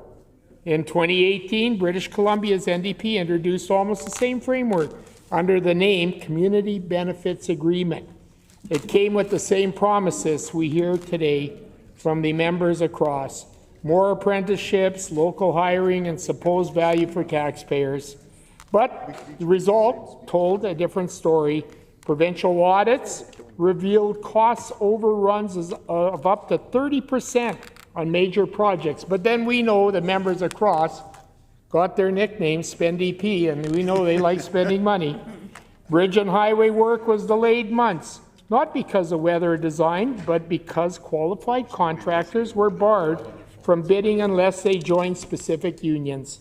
In one case, the government's own records listed a premium for CBA of $6.6 million on a $106 million bridge replacement, money that built nothing new. Smaller contracts left the province. Indigenous-owned and family-run firms had built schools and hospitals for generations were told they could no longer participate. Even Labour allies in BC and British Columbia have since conceded the system created unnecessary red tape. Mr. Honourable the Acting Deputy Speaker, British Columbia tried it, and of course it failed. Costs went up, competition went down, and families paid more in taxes while getting fewer projects completed. That is not a path Manitoba should repeat, especially during an affordability crisis when every dollar matters. Independent analysis from the Canadian Taxpayer Federation, the Merit Contractor Association showed that limiting competition on public projects inflate costs by 10 to 25%. Apply that to the billions this government plans to spend on capital projects, and we're taking hundreds of millions of dollars, tax dollars, lost to inefficiency. Every extra dollar spent in red tape is a dollar not spent building classrooms, paving roads, or upgrading hospitals. Manitobans already face rising fuel costs, grocery and housing costs. They should not also pay more for government projects because of political arrangements that exclude most of the workforce. Fairness is not partisan. It is good governance. Open tendering gives every qualified contractor an equal chance to compete, and it rewards innovation, safety, and skill, not political connection, and it protects taxpayers by ensuring the best price for the best quality. Supporters of job agreements claim it guarantees higher wages and safer conditions, but Manitoba already has a Construction Industry Wages Act, setting fair pay across the sector and strong safety laws enforced by workplace safety and health. Most open shop contractors already exceed those standards because their reputation depends on it. By excluding most Manitoba tradespeople from public contracts, this government is not raising standards, it's denying opportunity. Indigenous-owned companies may not affiliated with the building trades lose access to work in their own communities. At a time when Manitobans struggle to keep food on the table and pay their mortgages, a policy that deliberately reduces opportunity is not only misguided, it's deeply unfair. Manitoba is part of the New West Partnership Trade Agreement with Alberta, Saskatchewan, and British Columbia. That accord commits each province to remove barriers to the free movement of goods, services, investment, and labour. By adopting a procurement model that the Minister of Labour herself described as designed to keep out-of-province workers, this government risks violating both the letter and the spirit of the agreement. We need only look to our past. During the Red River floodway expansion under a previous NDP government, a master labour agreement forced all workers, union or not, to pay fees to the Building Trades Council. Many companies refused to bid. Costs ballooned from $660 million to nearly $800 million, 22% increase. Even supporters of that project later admitted that complexity of the labor arrangement contributed to those overruns. The lesson is clear. Whenever government inserts political preference, it's contracting, taxpayers lose. Manitobans are living through one of the toughest affordability crises. Food prices rising, housing costs continue to climb, and families balancing rising utility bills against back-to-back school expenses. Yet this government's decision to restrict competition will do the opposite. It'll drive up costs and inevitably taxes. It'll slow down infrastructure delivery when we can least afford it. And it'll signal to investors Manitoba is closing the doors to open enterprise. And we're seeing that on a daily basis with this NDP government. Mr. Speaker, the Progressive Conservative Caucus believes in smart procurement, shopping that is open, transparent and competitive. Every company, union or non-union, should compete on a level playing field. We also believe in partnerships that include Indigenous northern communities, women, newcomers, and youth, but inclusion must come through opportunity, not exclusion, apprenticeship targets, and community hiring programs. We can promote equity without closing the doors. During question period, this government often speaks of fairness, reconciliation, and affordability, yet this policy contradicts all three. Honourable Acting Deputy Speaker, reversing the Manitoba Jobs Agreement is not about opposing workers. It's about defending every worker's rights. It's about restoring fairness. British Columbia learned that lesson the hard way. Manitoba learned it during the floodway expansion. We should not have to learn it again. This House has an opportunity to correct course. Honourable Acting Deputy Speaker, if we do that, we'll be building more than schools and hospitals. We will be rebuilding public confidence that is being lost every day this NDP government is in power, and how this government spends Manitobans' money. Thank you. Good job.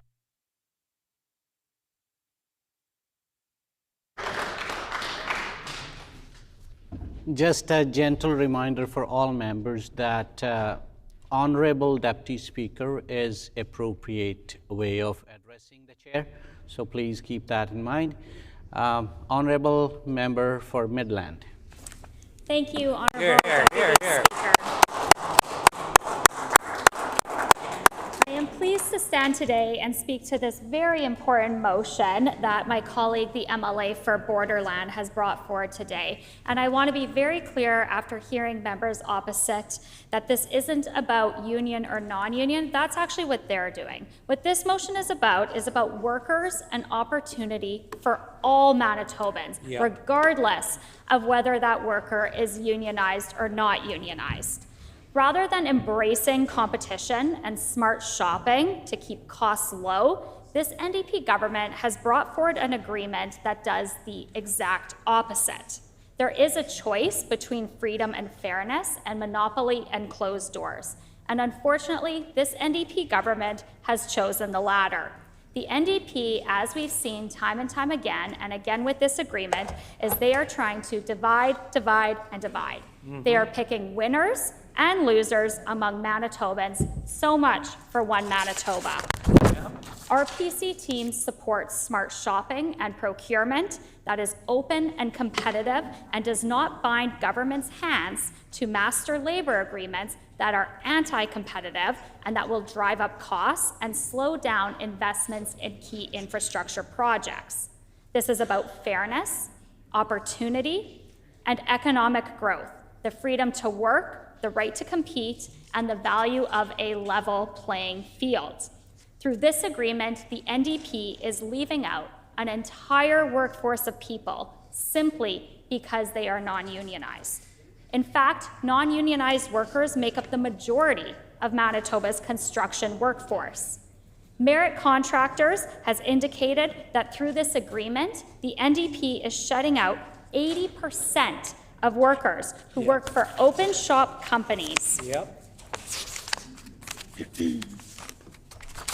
Progressive union workers, and are in favor of 8,000 traditional building trades unions. So let's just make that very clear. They're shutting out 80% in favor of 8,000. Again, so much for one Manitoba. The NDP is shutting out thousands and thousands of workers that we need here in Manitoba to bid on projects to ensure that those projects get done efficiently at a low-cost manner for Manitoba taxpayers and quickly.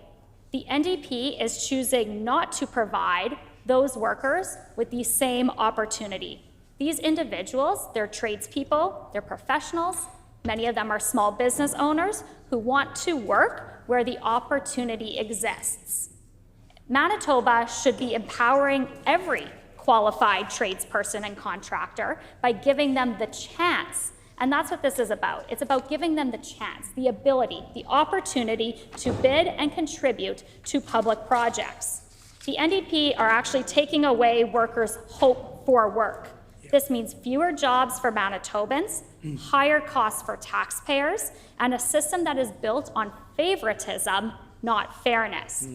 On our side of the House, we know that competition is in fact a building block to innovation, efficiency, and fairness. It does keep costs down, and it helps taxpayers get better value for every dollar spent and enhances productivity. The NDP needs to be reminded that this is not their money. This is taxpayers' money. This is Manitobans' money. And shutting out one group of Manitobans so they can puff up their coffers and their union boss friends is not one Manitoba. Ensuring that every single Manitoban, whether you're unionized or non-unionized, also ensures that it enhances productivity. We all know that Manitoba and Canada actually have a productivity problem. It's a big challenge.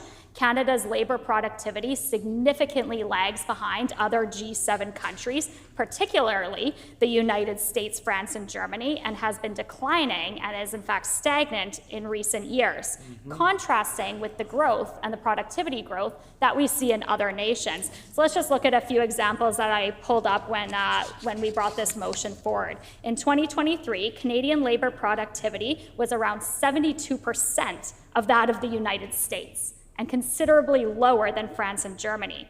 And between 1995 and 2004, and then again from 2015 to 2023, Canada's average labor productivity grew by a smaller amount than Australia's and fell far behind the US. So if we look at Manitoba's specific, productivity actually increased under the former PC government, but then fell in 2023 once this NDP government took over. It is significantly lower than that of our neighboring provinces, specifically the prairie provinces of Alberta and Saskatchewan. And in fact, Manitoba and Atlantic Canada have the lowest productivity levels in Canada, producing 22% and 26% less value added per job than Ontario, respectively. So those are just a few statistics to throw out there, which is exactly why we have brought this motion forward, because the NDP should be embracing competition to drive up productivity. Instead, what we're seeing is, again,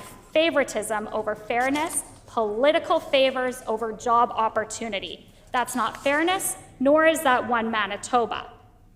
The NDP is trying to create a closed shop monopoly that drives costs up and shuts out Manitobans from economic opportunity. As I've mentioned previously, they are shutting out thousands of Manitoba workers to appease their friends, the union bosses.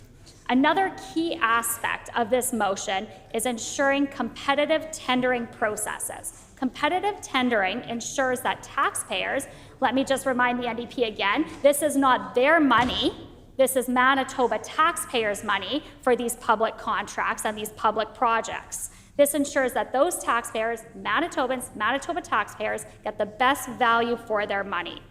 Our PC team supports open and competitive tendering processes where every company and union competes on an equal playing field. Merit Construction, progressive unions, and many construction contractors believe that this jobs agreement is anti-competitive and will increase costs to taxpayers as well as government, which in the end also increase taxes to taxpayers. In an op-ed recently, Merit Contractors compared the NDP's announcement to one that happened in BC about 5 or 6 years ago, and Merit has indicated that the system that BC brought in led to more red tape on projects, costs exploded, projects were delayed, and people were denied an opportunity. And in fact, in BC's experiences, it's shown that it could inflate project costs by upwards of 30%.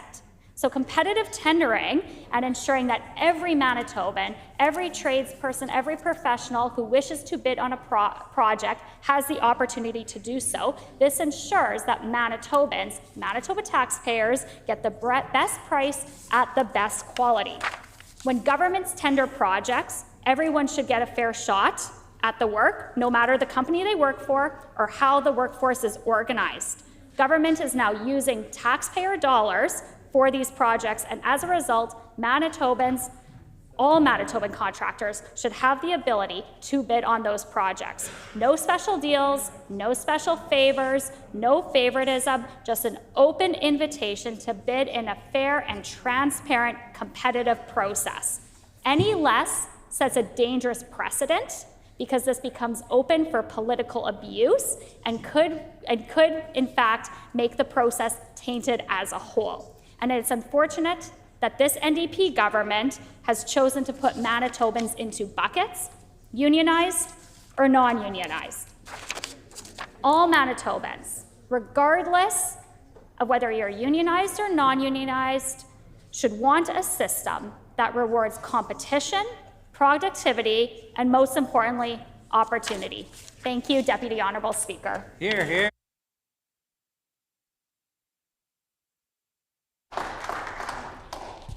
Member for Riding Mountain. Thank you.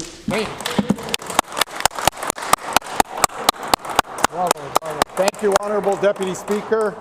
Manitoba has long prided itself on being a province of fairness, opportunity, and hardworking people. Tradespeople have been the backbone of our infrastructure and economy, building homes, roads, schools, and hospitals, literally shaping the province. However, recent policy shifts, particularly the implementation of the Manitoba Jobs Agreement, has sparked concerns among non-unionized tradespeople and business owners across the province. This agreement, perceived by many as exclusionary, grants a clear advantage to unionized contractors in accessing government contracts. This effectively shuts out a significant portion of Manitoba's skilled workforce from public infrastructure projects, not on the basis of competence or quality, but due to their union status.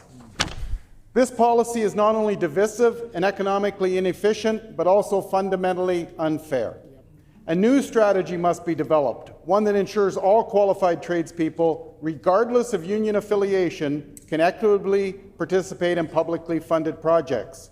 Fairness, competition, and economic growth must be prioritized over ideological alignment. The Manitoba Jobs Agreement, as it stands, mandates that workers on certain government infrastructure projects be employed under terms negotiated through union-only agreements. In practice, this means that if a construction company is non-unionized or prefers to use its own skilled non-union workforce, it is either barred from bidding on certain government projects or must conform to union rules and wages during the project. This policy mirrors similar project labor agreements seen elsewhere in Canada and the United States. Advocates argue that such agreements standardize employment conditions and ensure high-quality work. However, in reality, these agreements create a closed-shop environment, limiting competition and marginalizing non-union contractors and their employees. Instead of rewarding merit, innovation, and cost-effectiveness, the Manitoba Jobs Agreement rewards union membership, a choice that should be voluntary not coerced by government policy. A major flaw in the Manitoba Jobs Agreement lies in its inherent discrimination against non-union tradespeople. By favoring union-only labor, the government is not simply choosing a vendor, it is dictating who can and cannot work on publicly funded projects. This raises significant ethical and legal questions about the role of government in a free market economy. Across Manitoba, thousands of skilled workers have chosen to remain non-unionized, either for philosophical reasons, economic considerations, or professional flexibility. These tradespeople pay taxes, follow regulations, and uphold safety standards, just like their unionized counterparts. Yet under this policy, they are excluded from earning a living on projects that their tax dollars help fund. This is not just unfair, it is profoundly undemocratic. Moreover, small and medium-sized construction companies, many of which are non-union shops, are effectively frozen out of the bidding process. This not only limits business growth, but also undermines Manitoba's broader economic development by stifling innovation and entrepreneurship in the trade sector.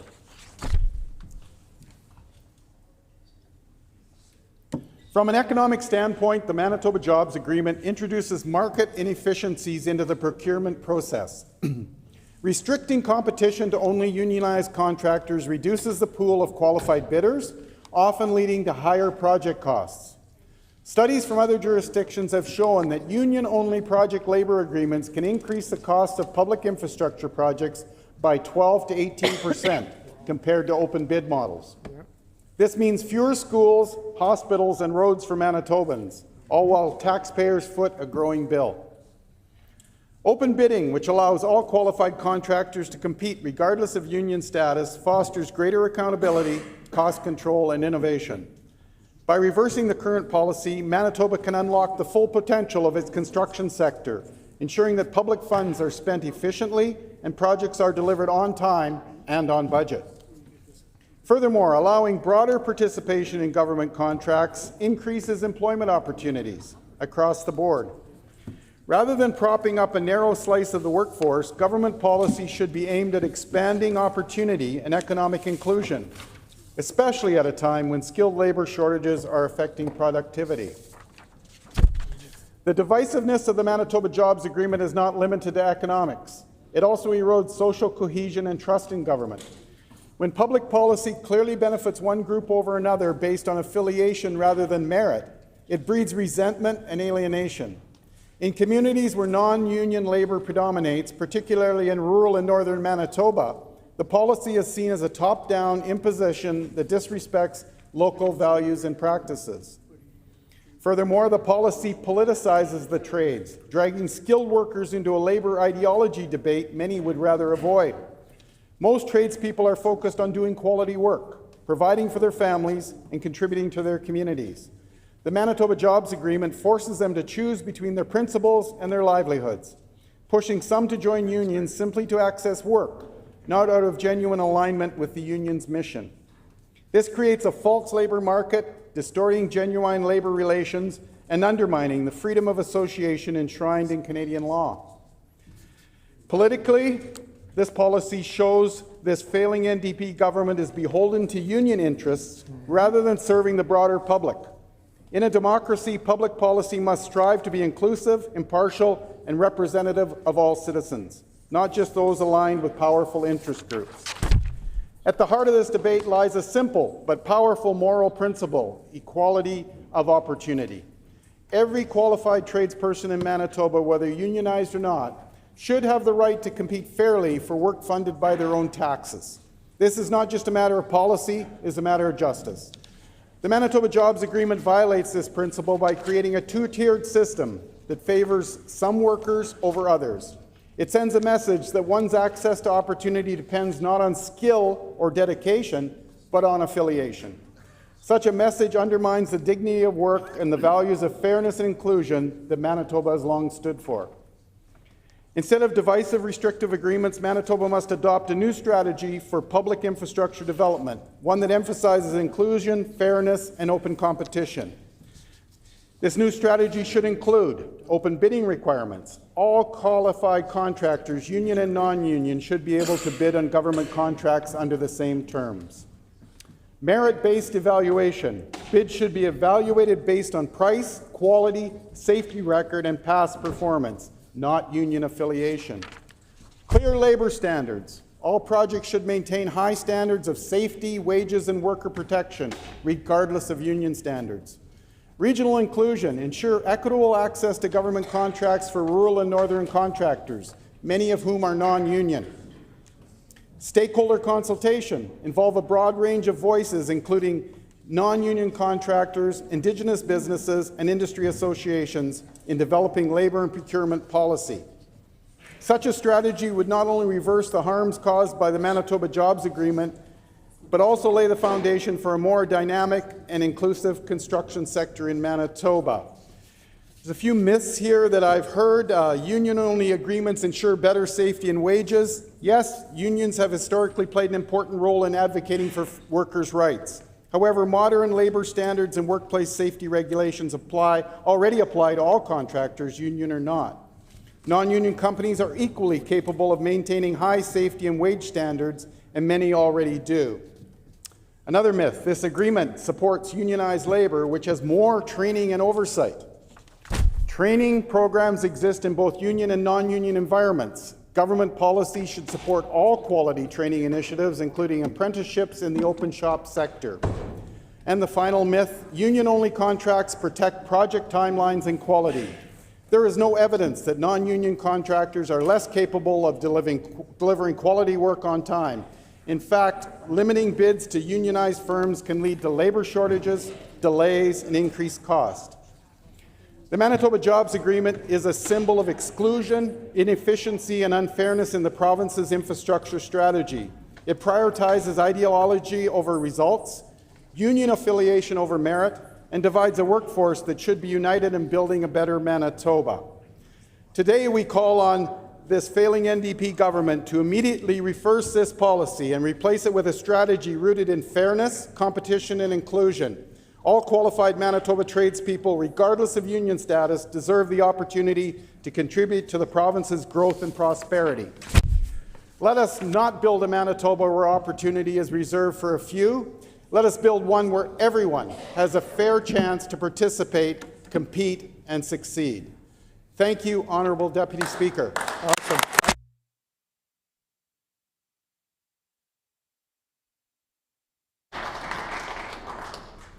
Honourable Member for Spruce Woods. You're here.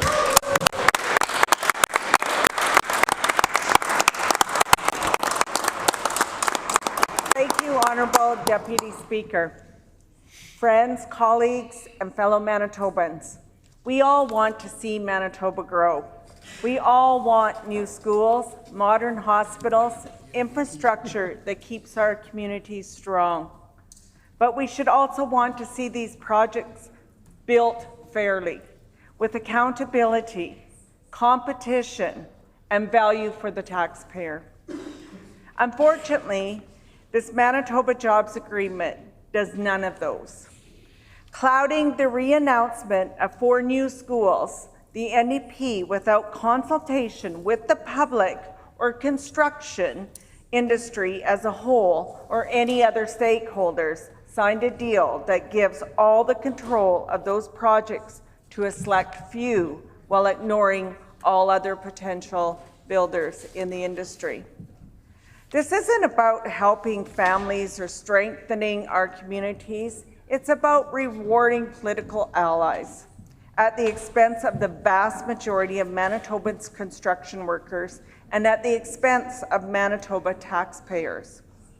At the expense of all Manitobans, this deal hands guaranteed work and exclusive control to about 8,000 unionized workers, while shutting out more than 80% of the skilled tradespeople in this province.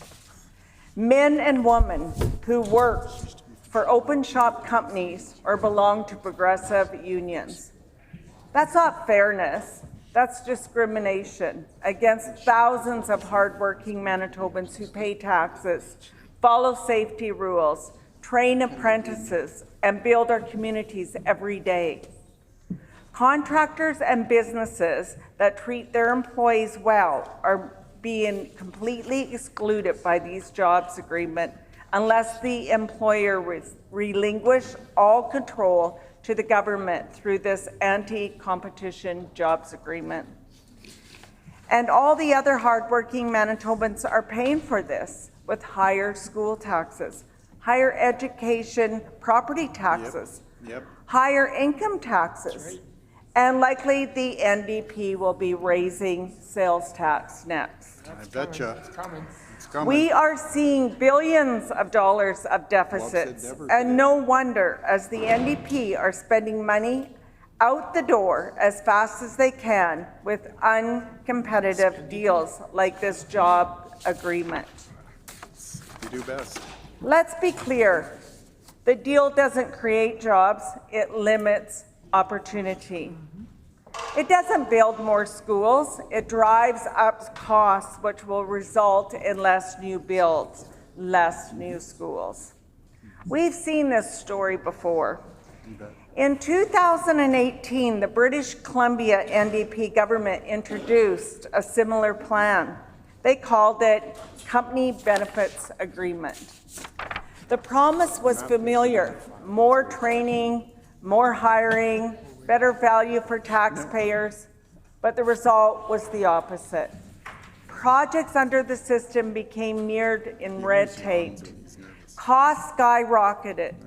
Delays became common, and thousands of qualified workers were denied a fair chance to participate simply because they didn't carry a union card from the right union. On one BC Bridge project, the government's own cost breakdown listed a premium for CBA, a surcharge of $6.6 million on a $106 million project. Wow. That was the third largest cost item on the job, behind only steel and excavation. It doesn't go to safety, training, or materials. It went to politics, plain and simple. And that's what we risk here in Manitoba. Let's also remember our own history. The Red River floodway expansion used the similar union-only model, and many skilled Manitobans were denied work on that project. It was unfair then, and it's unfair now. Supporters of this new job agreement will tell you that open shop contractors don't pay their fair wages, don't follow safety laws, or don't train apprentices. That's simply false. Supporters of this, we already have a Construction Industry Wages Act that sets fair pay for every worker. We already have a provincial safety law that applies to every employer. And open shop contractors who represent the majority of our construction industry invest heavily in training, safety, and apprenticeships because their reputation and livelihood depend on it. The truth is simple. Manitobans construction workers, union or not, are among the most skilled, professional, and safety-driven in the country. They deserve equal opportunity, not political exclusion. At this time of rising NDP deficits and the need to get our economy back on track after the impact of tariffs, inflation shocks, and a pandemic, we should be welcoming competition to get the most value for taxpayers' dollars being invested, so that our children and our grandchildren are not saddled with this NDP debt. This NDP side deal is going to mean less roads, bridges, hospitals, and schools being built. So what does this jobs agreement really mean? It means less competition. It means higher cost. It means fewer schools, hospitals, and bridges for the same amount of public money. It discriminates against Indigenous-owned businesses, most of which are not a part of these select unions. It shuts out family-owned companies that have been building Manitoba communities for generations.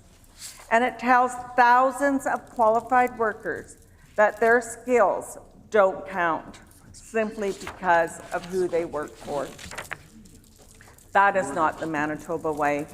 We believe in fairness, we believe in opportunity based on merit, and we believe that public projects funded by public dollars should be open to every qualified company and every qualified worker. The Canoe NDP should step back from this costly mistake before it's too late. Let's learn from the failures in British Columbia instead of repeating them here. Let's restore open tendering, the principle that every qualified contractor can bid and the best value for the taxpayers wins. When Order, governments please. restrict... Order, please. The members are not allowed to use the word canoe NDP. Rather, you could use canoe government. That's acceptable. Thank you so much. The member for Spruce Woods. Okay. I apologize. When governments restrict competition, taxpayers always pay more and get less. When governments pick winners and losers, innovation suffers and public trust erodes. But when we keep building open, transparent, and competitive, everyone wins. That's how we build not only better schools, but stronger Manitobans based on fairness and respect for every worker in a province. My son is a journeyman plumber in Brandon, Manitoba.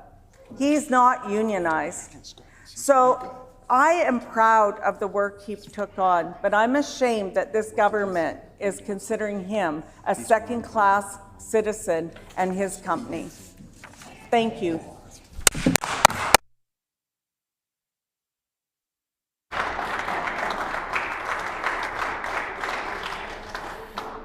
Member for Lakeside.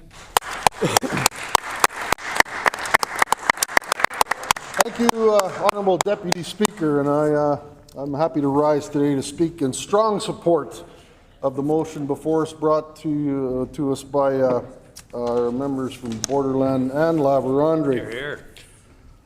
Now let's be clear about what's at stake here, Honourable Deputy Speaker. This isn't just a debate about contracts or procurement rules or labour policies. This is a debate about fairness, about inclusion, about opportunity, and about whether our government is truly committed to serving all Manitobans or just a select few. The so-called Manitoba Jobs Agreement, while dressed in language that sounds cooperative and productive, in practice has had a very different effect. It has created a two-tier system in our province's trade sector. A system where one group, unionized workers, are granted preferential access to publicly funded jobs, while another group, equally skilled, equally hardworking, but non-unionized, are effectively shut out. That is not what democracy looks like. This is not what fairness looks like. And that is certainly not how we build a strong, united workforce for the future of our province. Nope. Let's talk about some facts, Honourable Speaker, Honourable Deputy Speaker. According to the most recent data, over 60% of tradespeople in Manitoba are not unionized. These are small business owners, independent contractors, workers who have chosen for personal, professional, or financial reasons not to be part of a union. That is their right. As my counterpart from Selkirk said earlier, it's a choice. It's protected under Canadian law. But under the Manitoba Jobs Agreement, that right is penalized.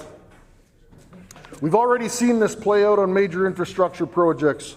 Non-union contractors are told they must either unionize their workers temporarily or simply not bid at all. Some are forced to go through convoluted and costly arrangements just to participate.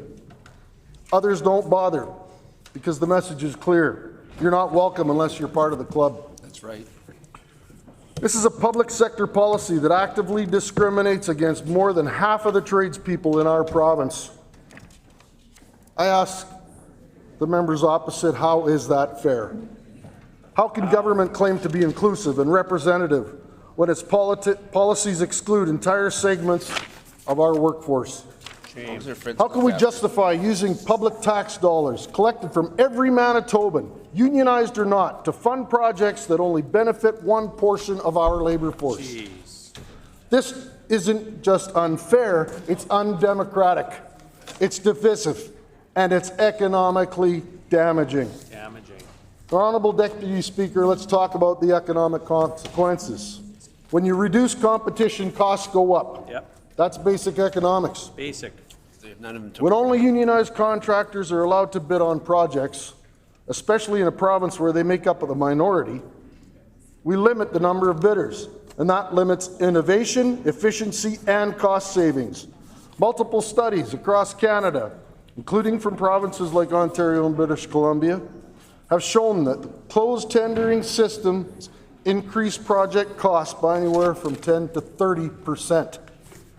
That is money we could be using to build more schools, fix more roads, invest in health care, and support our frontline workers.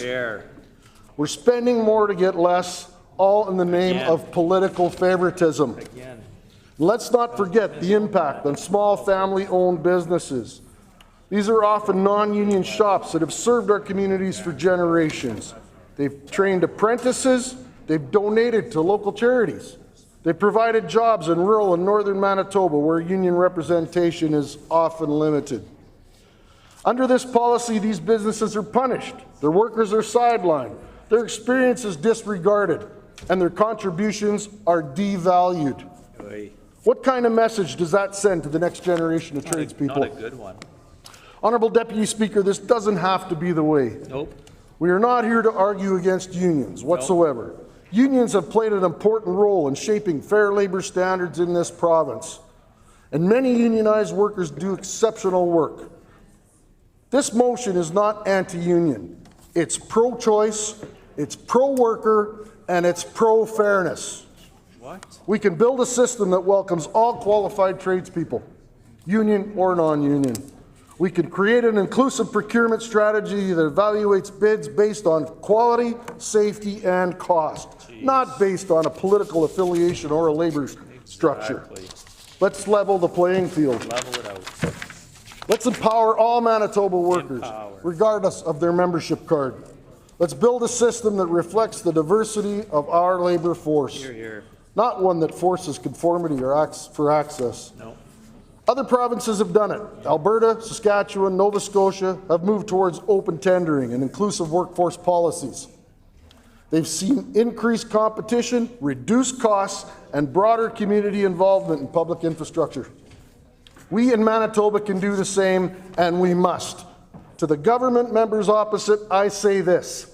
You were elected to represent all Manitobans, not just union leaders, not just the politically connected, but every family worker, every business owner who calls this province home.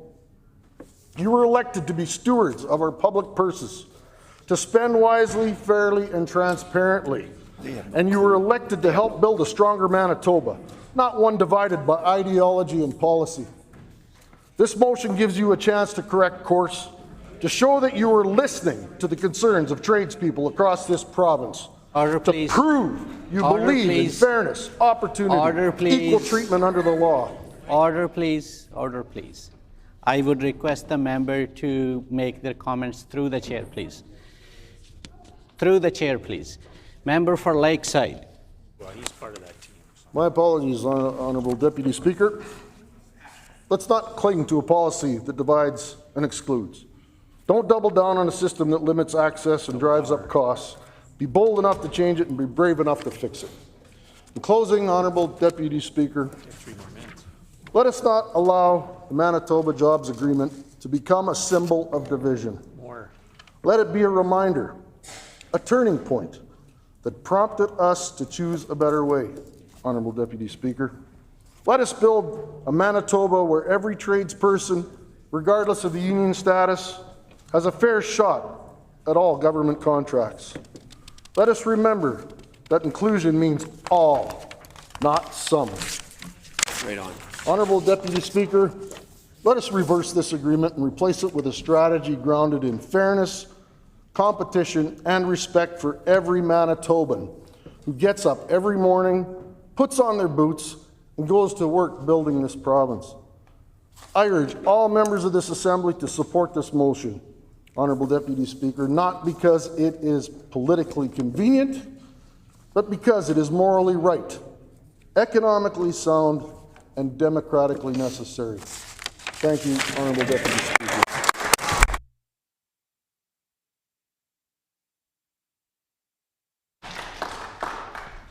Honourable Member for Steinbach. Thank you, Honourable Deputy Speaker, and to my colleagues. It is an honour to speak to this Opposition Day motion this afternoon because it's important, but I also sort of feel like it's a sense of deja vu because it is not the first time that the NDP have attempted to divide workers in Manitoba by the status of unionized or non-unionized. My friend, the Minister of Agriculture, will remember well a former government that he was a part of, or that he was close to being a part of, I think, who brought forward a forced unionization bill to require workers on master labor agreements to either be part of a union or to pay union dues if they weren't actually in a union. And I suspect that this bill has a similar sort of genesis as that bill did. I don't actually think it came from the minister's department or from the minister themselves. I have no doubt that at some point in the last few months, the minister received a call from room 204 and was summoned down to the Premier's office and was told that they would be working on an agreement that would force companies to either pay union dues if they were not unionized and to divide and prioritize unionized work for projects that are identified in this particular agreement. And that member, the current minister responsible for the file, may not have had all of the history in the legislature of how failed these agreements have been. But certainly they have been failed, and I would have hoped that the Minister of Agriculture would have imparted his years of experience to go to the new minister to say, you know, we've gone down this road before and it didn't work well for us. It didn't work well for them actually from an economic perspective, but it also didn't work well from them politically because Manitobans are fair-minded people. Manitobans believe in having things done equitably and fairly and not divided in a status. Now, notionally, the Premier, I think, understands this as well. He knows this notionally because he's come up with the phrase, one Manitoba. And he talks about it, but he doesn't act in the way that would identify him as someone who actually is committed to that principle. So he uses it as a tagline, or he uses it in speeches that he's giving, and that's fine. I'm sure when he's giving those speeches, he gets a good response when he says one Manitoba, but then he brings in an agreement like this that clearly divides Manitoba. It splits them, and it's two-tiered Manitobans in terms of whether or not they're in a union or they're not in a union. Now, well, I'm glad to hear the Minister of Justice pipe in because he also remembers having been a key advisor, I think, in the past on these forced unionization agreements. Now, I suspect he didn't go to the Premier and argue against it because that would take a certain degree of gravitas to actually do that, where I do think, though, the Minister of Agriculture might have, because I do think in his heart he knows that when he's on the streets in Dauphin that this isn't going to be particularly popular. And if you look back in the history of that, you'll remember why. You remember why. Order, please. Let's keep it low, please. The member for Steinbach. Thank you, Honourable Deputy Speaker. I know it's hard for the Minister of Justice to contain himself. He's been cautioned in this House several times. In fact, he was the subject of an unprecedented Speaker's ruling, and I thought maybe he'd learned the lessons of that, but apparently not.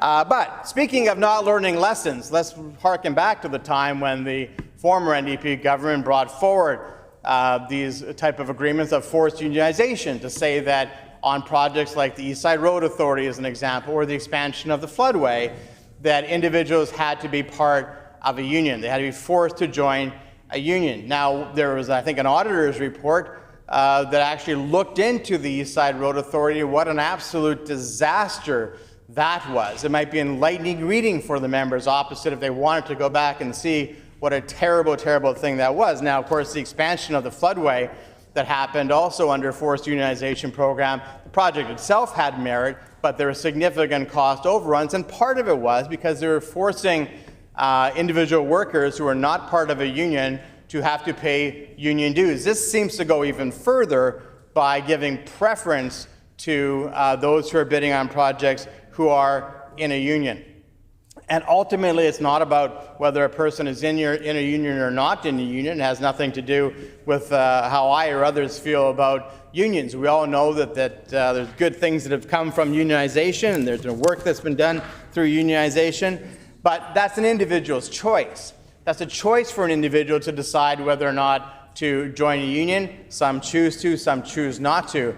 But to divide Manitobans based on unionization is not only economically a bad decision that has repercussions from a financial perspective, it also, Honourable Deputy Speaker, has significant impact on Manitobans themselves and how they view their government, because they should view their government as an entity that is going to act equitably and fairly for all Manitobans. And it's been spoken well by my colleagues, my friends on this side of the House, about those hardworking Manitobans who are working in the trades, who get up in the morning, who go to their job site, who work hard, whether it's plus 40 degrees in the summer or minus 40 degrees in the winter, and all the variations that we have between in the province of Manitoba, who earn a solid day's pay, who come home to their families, who are trying to get ahead in a time when costs are going up, when it's difficult to make ends meet as a family. And the last thing that they have to worry about is whether or not their individual company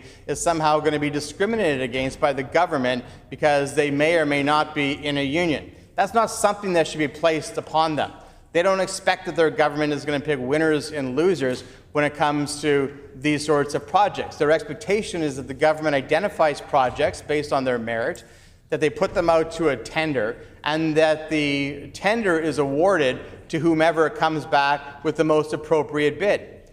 That's the expectation from Manitobans who are going out and working. Now, I've said this before in the House, Honourable Deputy Speaker, and I'll say it again.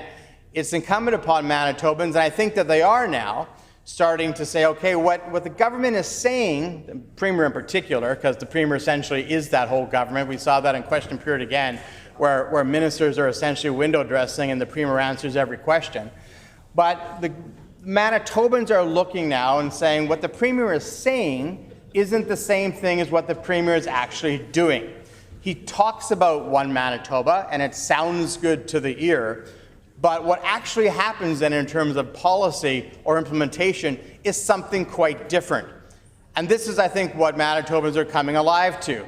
Whether it's issues around the challenges that we've seen from cabinet ministers who've gotten into themselves in no end of trouble over the summer, the divisive comments that we heard from the government House leader when it came to the assassination of a political commentator, doesn't match with the words of one government. It doesn't match with the words of a government who says that they're in it for all the people. And this is just the latest example. Again, not driven, I don't think, by the minister, clearly driven out of room 204 in the Manitoba Legislature, clearly driven by the Premier, who understands that if he says something, maybe people will actually think that that's what he's doing. But just like the master labor agreement that went in place with the East Side Road Authority, or the challenge that happened with the expansion of the floodway, ultimately the truth is borne out. And Manitobans will see as these projects come forward that they're not being distributed fairly, that the taxpayers are not paying for things that are equitable in terms of the bidding, that there are two classes of Manitobans. The Manitobans are being divided, not in one Manitoba, but two Manitobans, three Manitobas, four Manitobans. The pie of Manitoba with this government is starting to look like a pizza. There are so many slices because they're cutting it up in so many different pieces. And I think that Manitobans are becoming very, very aware of that. And ultimately, they're going to grow more and more concerned about it. So, my hope would be that the government would take this as a friendly opposition day motion, almost like a friendly amendment, that they would see this for what, we're not here necessarily to always do what's good for the government, but I think this is one of those cases where the opposition is saying, you know what, let's put aside partisanship, let's do the right thing for Manitobans as a whole, let's give the government an opportunity to save them from themselves, and actually ultimately do something that will benefit them in the long run by doing away with this particular agreement that's been foisted upon them by the Premier. So they'll have that opportunity at some point late into the night to vote and to have that put onto the record and do the right thing, and tomorrow they can start fresh. Instead of dividing Manitoba up into 1,000 pieces, perhaps the Premier wants to live by his words that there is actually one Manitoba. Thank you very much, Honourable Speaker.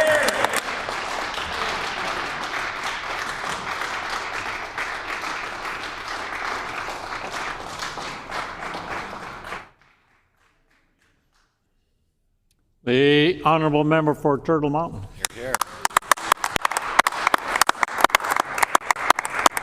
Thank you, Honourable Speaker, and I'm actually so happy to put a few words on the record here from my colleague from Borderland who put this opposition day motion forward when it came to unionized contracts to individuals, companies that actually have unions, and like I said, this is how we say, my favorite saying in this chamber right now is, history doesn't repeat itself, but it does rhyme. Because this is exactly what happened during the Salinger Day government when they raised the cost of everything went up so much when it comes to contracts that went out there. We saw that with the floodway, the Red River floodway. It was companies who did not have a union could not basically said, companies may not apply if you don't have a union. And the fact is that's exactly what happens. They favor their NDP friends, their union friends, and basically when they actually understand when it comes to economics, it's basically seeing that when it comes to tendering, you want to have a lot of competition. And they also refuse to do the new Western Partnership Agreement, so that brings more competition into the Western region of this country. And the fact is, again, they have to be accountable for taxpayers. Taxpayers are the ones that are being taxed. It's the private sector that drives this economy. It's consumer spending. Most of businesses out here are basically small business that have only a number of employees who treat their employees like family. If they didn't, they would not actually have employees working for them. Much like myself and my colleague from Selkirk, our staff were family members. And the fact is, we gave them incentives. We made sure they were looked after. We had disability insurance. We made sure that they had a group RSP, so they had a retirement to look forward to. We also made a share ownership plan. Hey, if this company is going to be successful, we want to make sure our staff are successful. And that's what a lot of these construction companies do the same thing too. That's right. They actually are there to look after their staff. Yep. And not have them against us type of thing. And that's what happens when you actually have a government whose philosophy is like that. It drives business away. Mm-hmm. It drives businesses away to other provinces in this country. And it's so very sad that this government is actually looking at that. Mm-hmm. They need to take an economic course, how important it is to have competition. Because competition brings down prices. We're seeing that with the tariffs right now with the U.S. They criticize the U.S. for what they're doing right now. They're not doing anything different here, Honourable Speaker. That's right. When it comes to putting specialized interest groups such as only companies that have unionized staff get these contracts, they're doing the same thing that the United States are doing right now to the private sector. Building walls. And it's this private sector that drives this economy. And they have no clue. They've never actually participated. I know a very good friend who owns one of his employment service companies, a major one in this province, by the way. And the fact is, he was against them when they did it the last time around, in the 2000s, before we took over from 2016. He was saying, you know what, Honourable Speaker, he told me that when we got into government, he didn't have to worry about what was coming at him. But when the NDP are in here, everything comes at them as a business. And the fact is, they look after employment for other businesses out here. And right now, he's saying it's very bleak. because a lot of the businesses are starting to go away from up to the other provinces. By putting more labor laws like that, what they're doing here, more of that business is flowing elsewhere.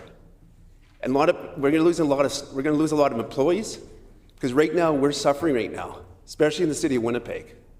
And the fact is, that is what they represent. And the fact is, when it comes to small business, I'm proud to be part of a small business when I had. Yeah. Mind you, not one of these people on that side have had any kind of business background. No experience. No experience at all. Well, except for that unsuccessful lawyer over there, Honourable Speaker. The fact is, she had to join a union. She had to work at Canada Post because she couldn't succeed as a lawyer.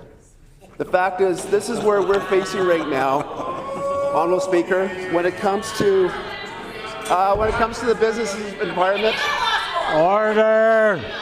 Order.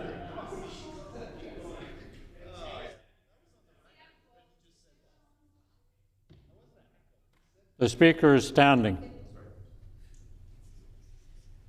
I realize it's late in the day, but you will respect each other and you will respect the Speaker. Honourable Member for Turtle Mountain. Thank you, Honourable Speaker. And like I said, when it comes to construction companies, I know when it came to the ones that were putting tenders in for the floodway, that floodway actually, the cost accelerated when this happened before. And we're going to see other major projects out there too. Who knows, we're probably going to see major projects up in Churchill, we hope, at some day. And the fact is, or in anywhere in the Hudson Bay. And the fact is, this is unfair when it comes to only basically awarding unionized contracts to unionized companies. We have a lot of talent out there. A lot of talent don't stick around when it comes to unionized, working in a union a lot of times. They work with private sectors that they're going to be feeling appreciative, that they actually can strive at a company that's going to give them a bright future, maybe possibly ownership. There's a lot of companies out there that have been taken over by employees. I saw a lot of them in my own constituency. And the fact is, these workers work really hard. They're not unionized, but they're being taken care of by their employer.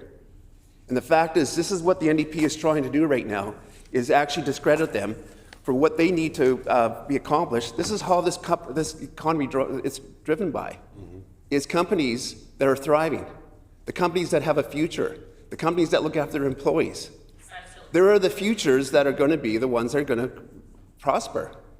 But right now, a lot of these companies are feeling that, well, one of the things that they said when their first budget, Honourable Speaker, was join a union, become part of a middle class.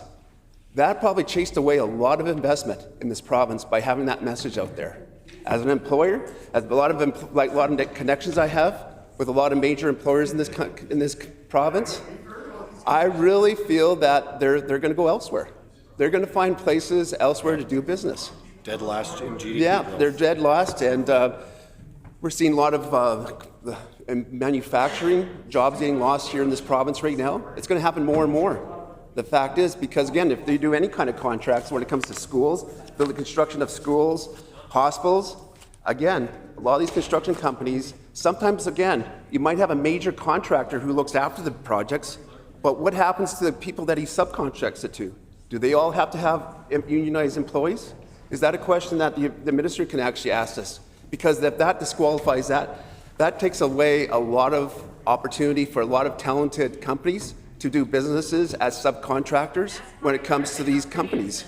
And like the member for Rossmere, when she speaks, the fact that she has no clue of how businesses actually works. And the fact is, business opportunities Order.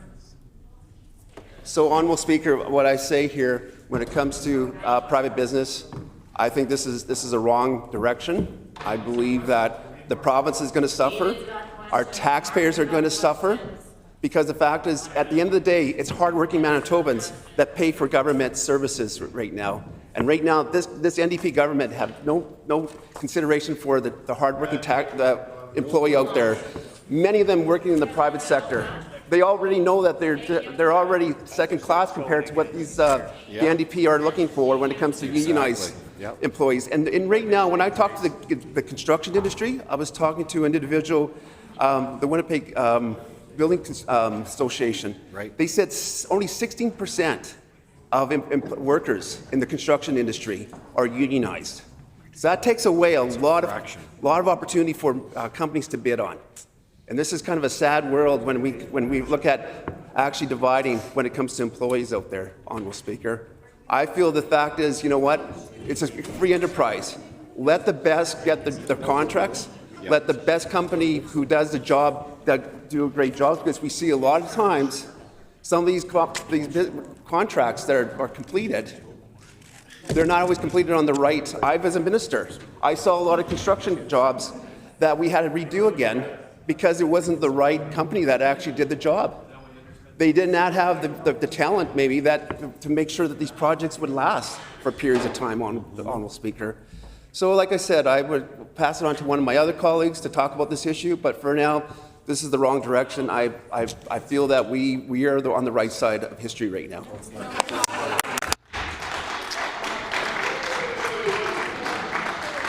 The honourable member for Dawson Trail.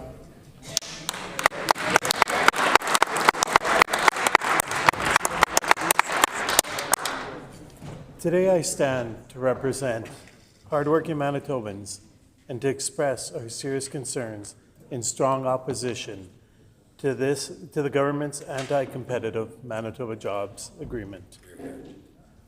I am glad that the member for Borderland put forward this private member's motion that calls upon the provincial government to immediately reverse its divisive Manitoba Jobs Agreement, replacing it with a strategy that ensures all Manitoba tradespeople can benefit from government contracts regardless of their union status.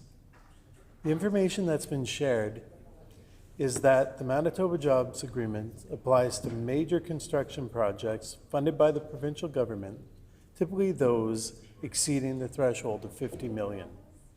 The MJA's first application is the construction of 4 new schools across the province, and I would be remiss to say mine is still not built in Dawson Trail. The information that is being shared is that under this agreement, contractors bidding on these large-scale public projects are required to prioritize hiring Manitoba-based workers. The aim is to ensure that economic benefits of these projects stay within the province and support local workforces. The information that's being shared is that the agreement establishes consistent standards for wages, benefits, and working conditions across all work sites, regardless of workers' union status or employer. Everyone on the project must operate under the same baseline terms, ensuring fairness and safety for all. Built into the agreement are specific apprenticeship targets. At least 10% of the total project hours must be reserved for apprentices, promoting skill development and creating long-term career opportunities for young or less experienced workers.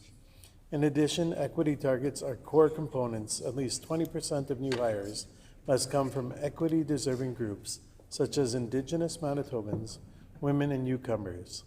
This requirement is intended to make the construction sector more inclusive and representative of Manitoba's population. The Manitoba Jobs Agreement modifies the traditional competitive bidding process. While it does not exclude non-union contractors from bidding, it requires that once a contract is awarded, all workers on site operate under a unified collective agreement. This approach is intended to reduce disputes and ensure consistency across workforces. And I think the key point here is that while it does not exclude the non-union contractors, it does force them into a union once they've been awarded a contract. To support this model, some unions, particularly those in the Manitoba building trades, have agreed to key concessions, including relinquishing certain organizational rights, Thank you. These compromises aim to ensure labor stability and predictability on job sites, minimizing delays due to strikes or just jurisdictional conflicts, so that the information being presented, but let's break it down to what it really means. This is essentially a Manitoba job restriction agreement, a policy that limits opportunity,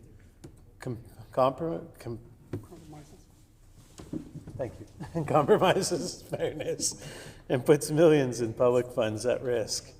Some contractors and industry groups have raised serious concerns about the Manitoba Jobs Agreement. I share many of these concerns. This policy looks a lot like a sweetheart deal that gives unions the clear advantage while pushing out non-union competition and driving up project costs. I'm also deeply concerned that the agreement will lead to much higher public spending. When wages and benefits are mandated across the board without flexibility, the cost of building schools, roads, and hospitals could rise sharply. And that cost falls on, you guessed it, taxpayers. Enforcement is another major issue.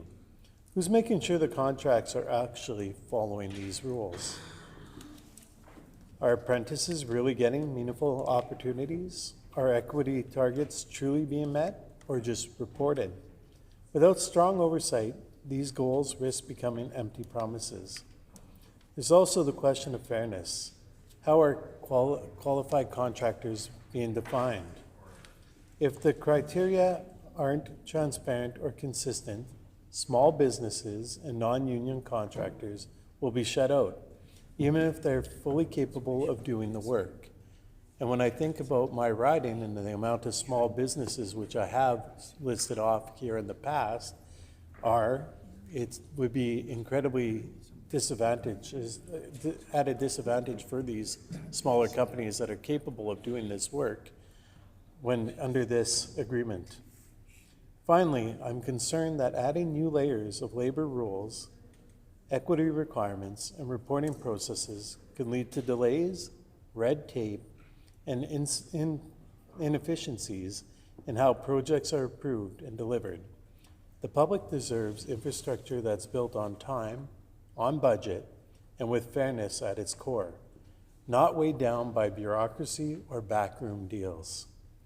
The Merit Contractors Association has serious concerns about the Manitoba Jobs Agreement, saying it creates an unfair playing field in the construction industry.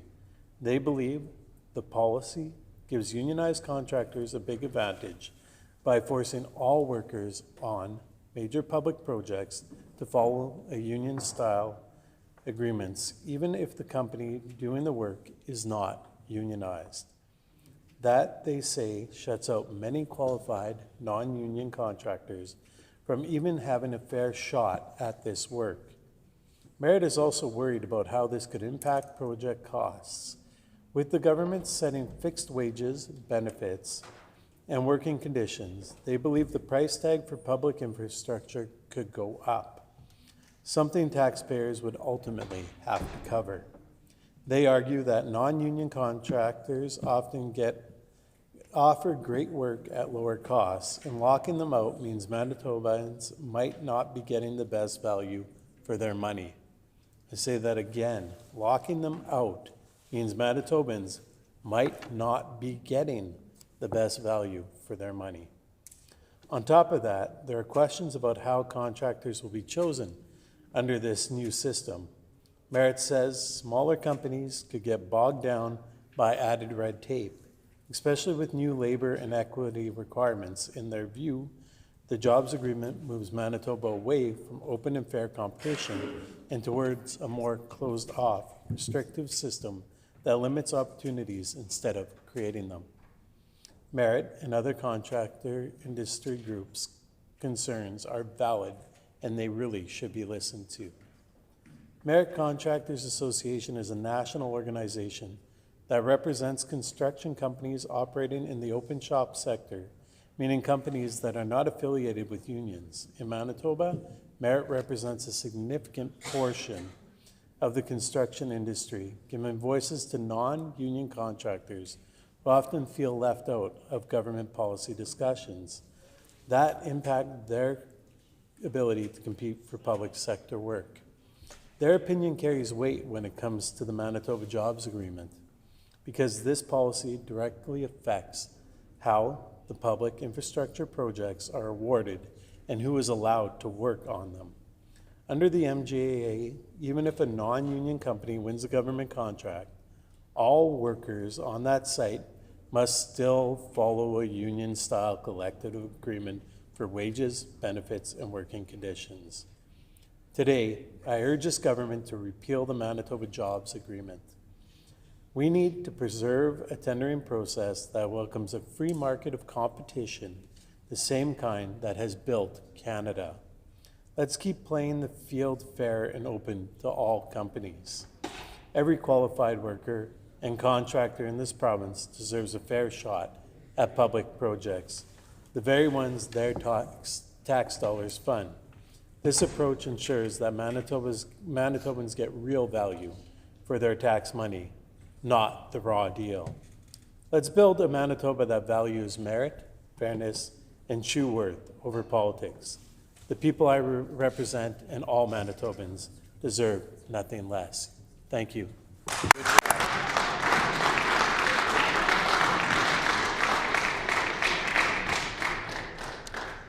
No further speakers. Is the House ready for the question? Question before the House is the Opposition Day motion brought forward by the Honourable Member for Borderland. Do members wish to have the motion read? No. So the motion is that the Legislative Assembly of Manitoba call on the provincial government to immediately reverse its divisive Manitoba Jobs Agreement, replacing it with a strategy to ensure all Manitoba tradespeople can benefit from government contracts regardless of their union status. Is it the pleasure of the House to adopt the motion? Agreed. I hear a no. All those in the House in favor of the motion, please say aye. Aye. All those opposed, please say nay. Nay. In my opinion, the nays have it. The Honourable Opposition House Leader. Yeah, can I request a recorded vote, please? A recorded vote has been requested. Please call in the members.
So the question before the House is the Opposition Day motion brought forward by the Honourable Member for Borderland. The motion is that the Legislative Assembly of Manitoba call on the provincial government to immediately reverse its divisive Manitoba Jobs Agreement, replacing it with a strategy to ensure all Manitoba tradespeople can benefit from government contracts regardless of union status. All those in the House in favour of the motion, please rise. Okay, Carson. Mr. Khan, Mr. Khan. Mr. Johnson, Mr. Johnson. Mrs. Stone, Mrs. Stone. MLA Bariza, MLA Bariza. Mrs. Cook, Mrs. Cook. Mr. Narth, Mr. Narth. Ms. Byram, Ms. Byram. Mr. Balkin, Mr. Balkin. Mr. Ginter, Mr. Ginter. Mr. Panook, Mr. Panyuk. Mr. King, Mr. King. Mr. Iwasko, Mr. Owasco. Mr. Wochuk, Mr. Wochuk. Mr. Nesbitt, Mr. Nesbitt. Mrs. Robbins, Mrs. Robbins. MLA Lagacé, MLA Lagacé. Mr. Pershot. Mr. Pershot. All those in the House opposed to the motion, please rise.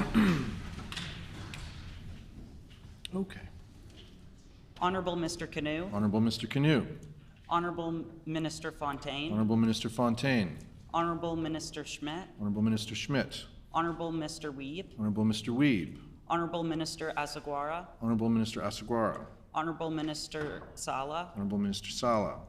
Honorable Minister Costician, Honorable Minister Costician. Honorable Ms. Smith, Honorable Ms. Smith. Honorable Mr. Bushy, Honorable Mr. Bushy. Honorable Mr. Samard, Honorable Mr. Samard. Honorable Minister Marcelino, Honorable Minister Marcelino. Honorable Minister Kennedy, Honorable Minister Kennedy. Honorable Mr. Moses, Honorable Mr. Moses. Honorable Minister Cable, Honorable Minister Cable. Honorable Minister Naylor, Honorable Minister Naylor. Honorable Minister Sandhu, Honorable Minister Sandhu. Honorable Minister Moyes, Honorable Minister Moyes. Honorable Minister Morose, Honorable Minister Morose. MLA Malloway, MLA Malloway. MLA Compton, Corbett, MLA Corbett. Mr. Blaschko, Mr. Blaschko. MLA Chen, MLA Chen. MLA Pankratz, MLA Pankratz. MLA Devgun, MLA Devgan. MLA Compton, MLA Compton. Mr. Oxenham, Mr. Oxenham. MLA Vasiliu, or MLA Wazell, MLA Loisel. MLA Dela Cruz, MLA Dela Cruz. Mrs. Schott, Mrs. Schott. Mr. Brar, Mr. Brar. MLA Redhead, MLA Redhead. MLA Cross. MLA Cross. Well done, you're an old pro now.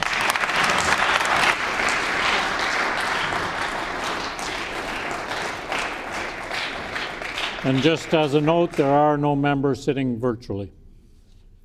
So there will be no virtual vote.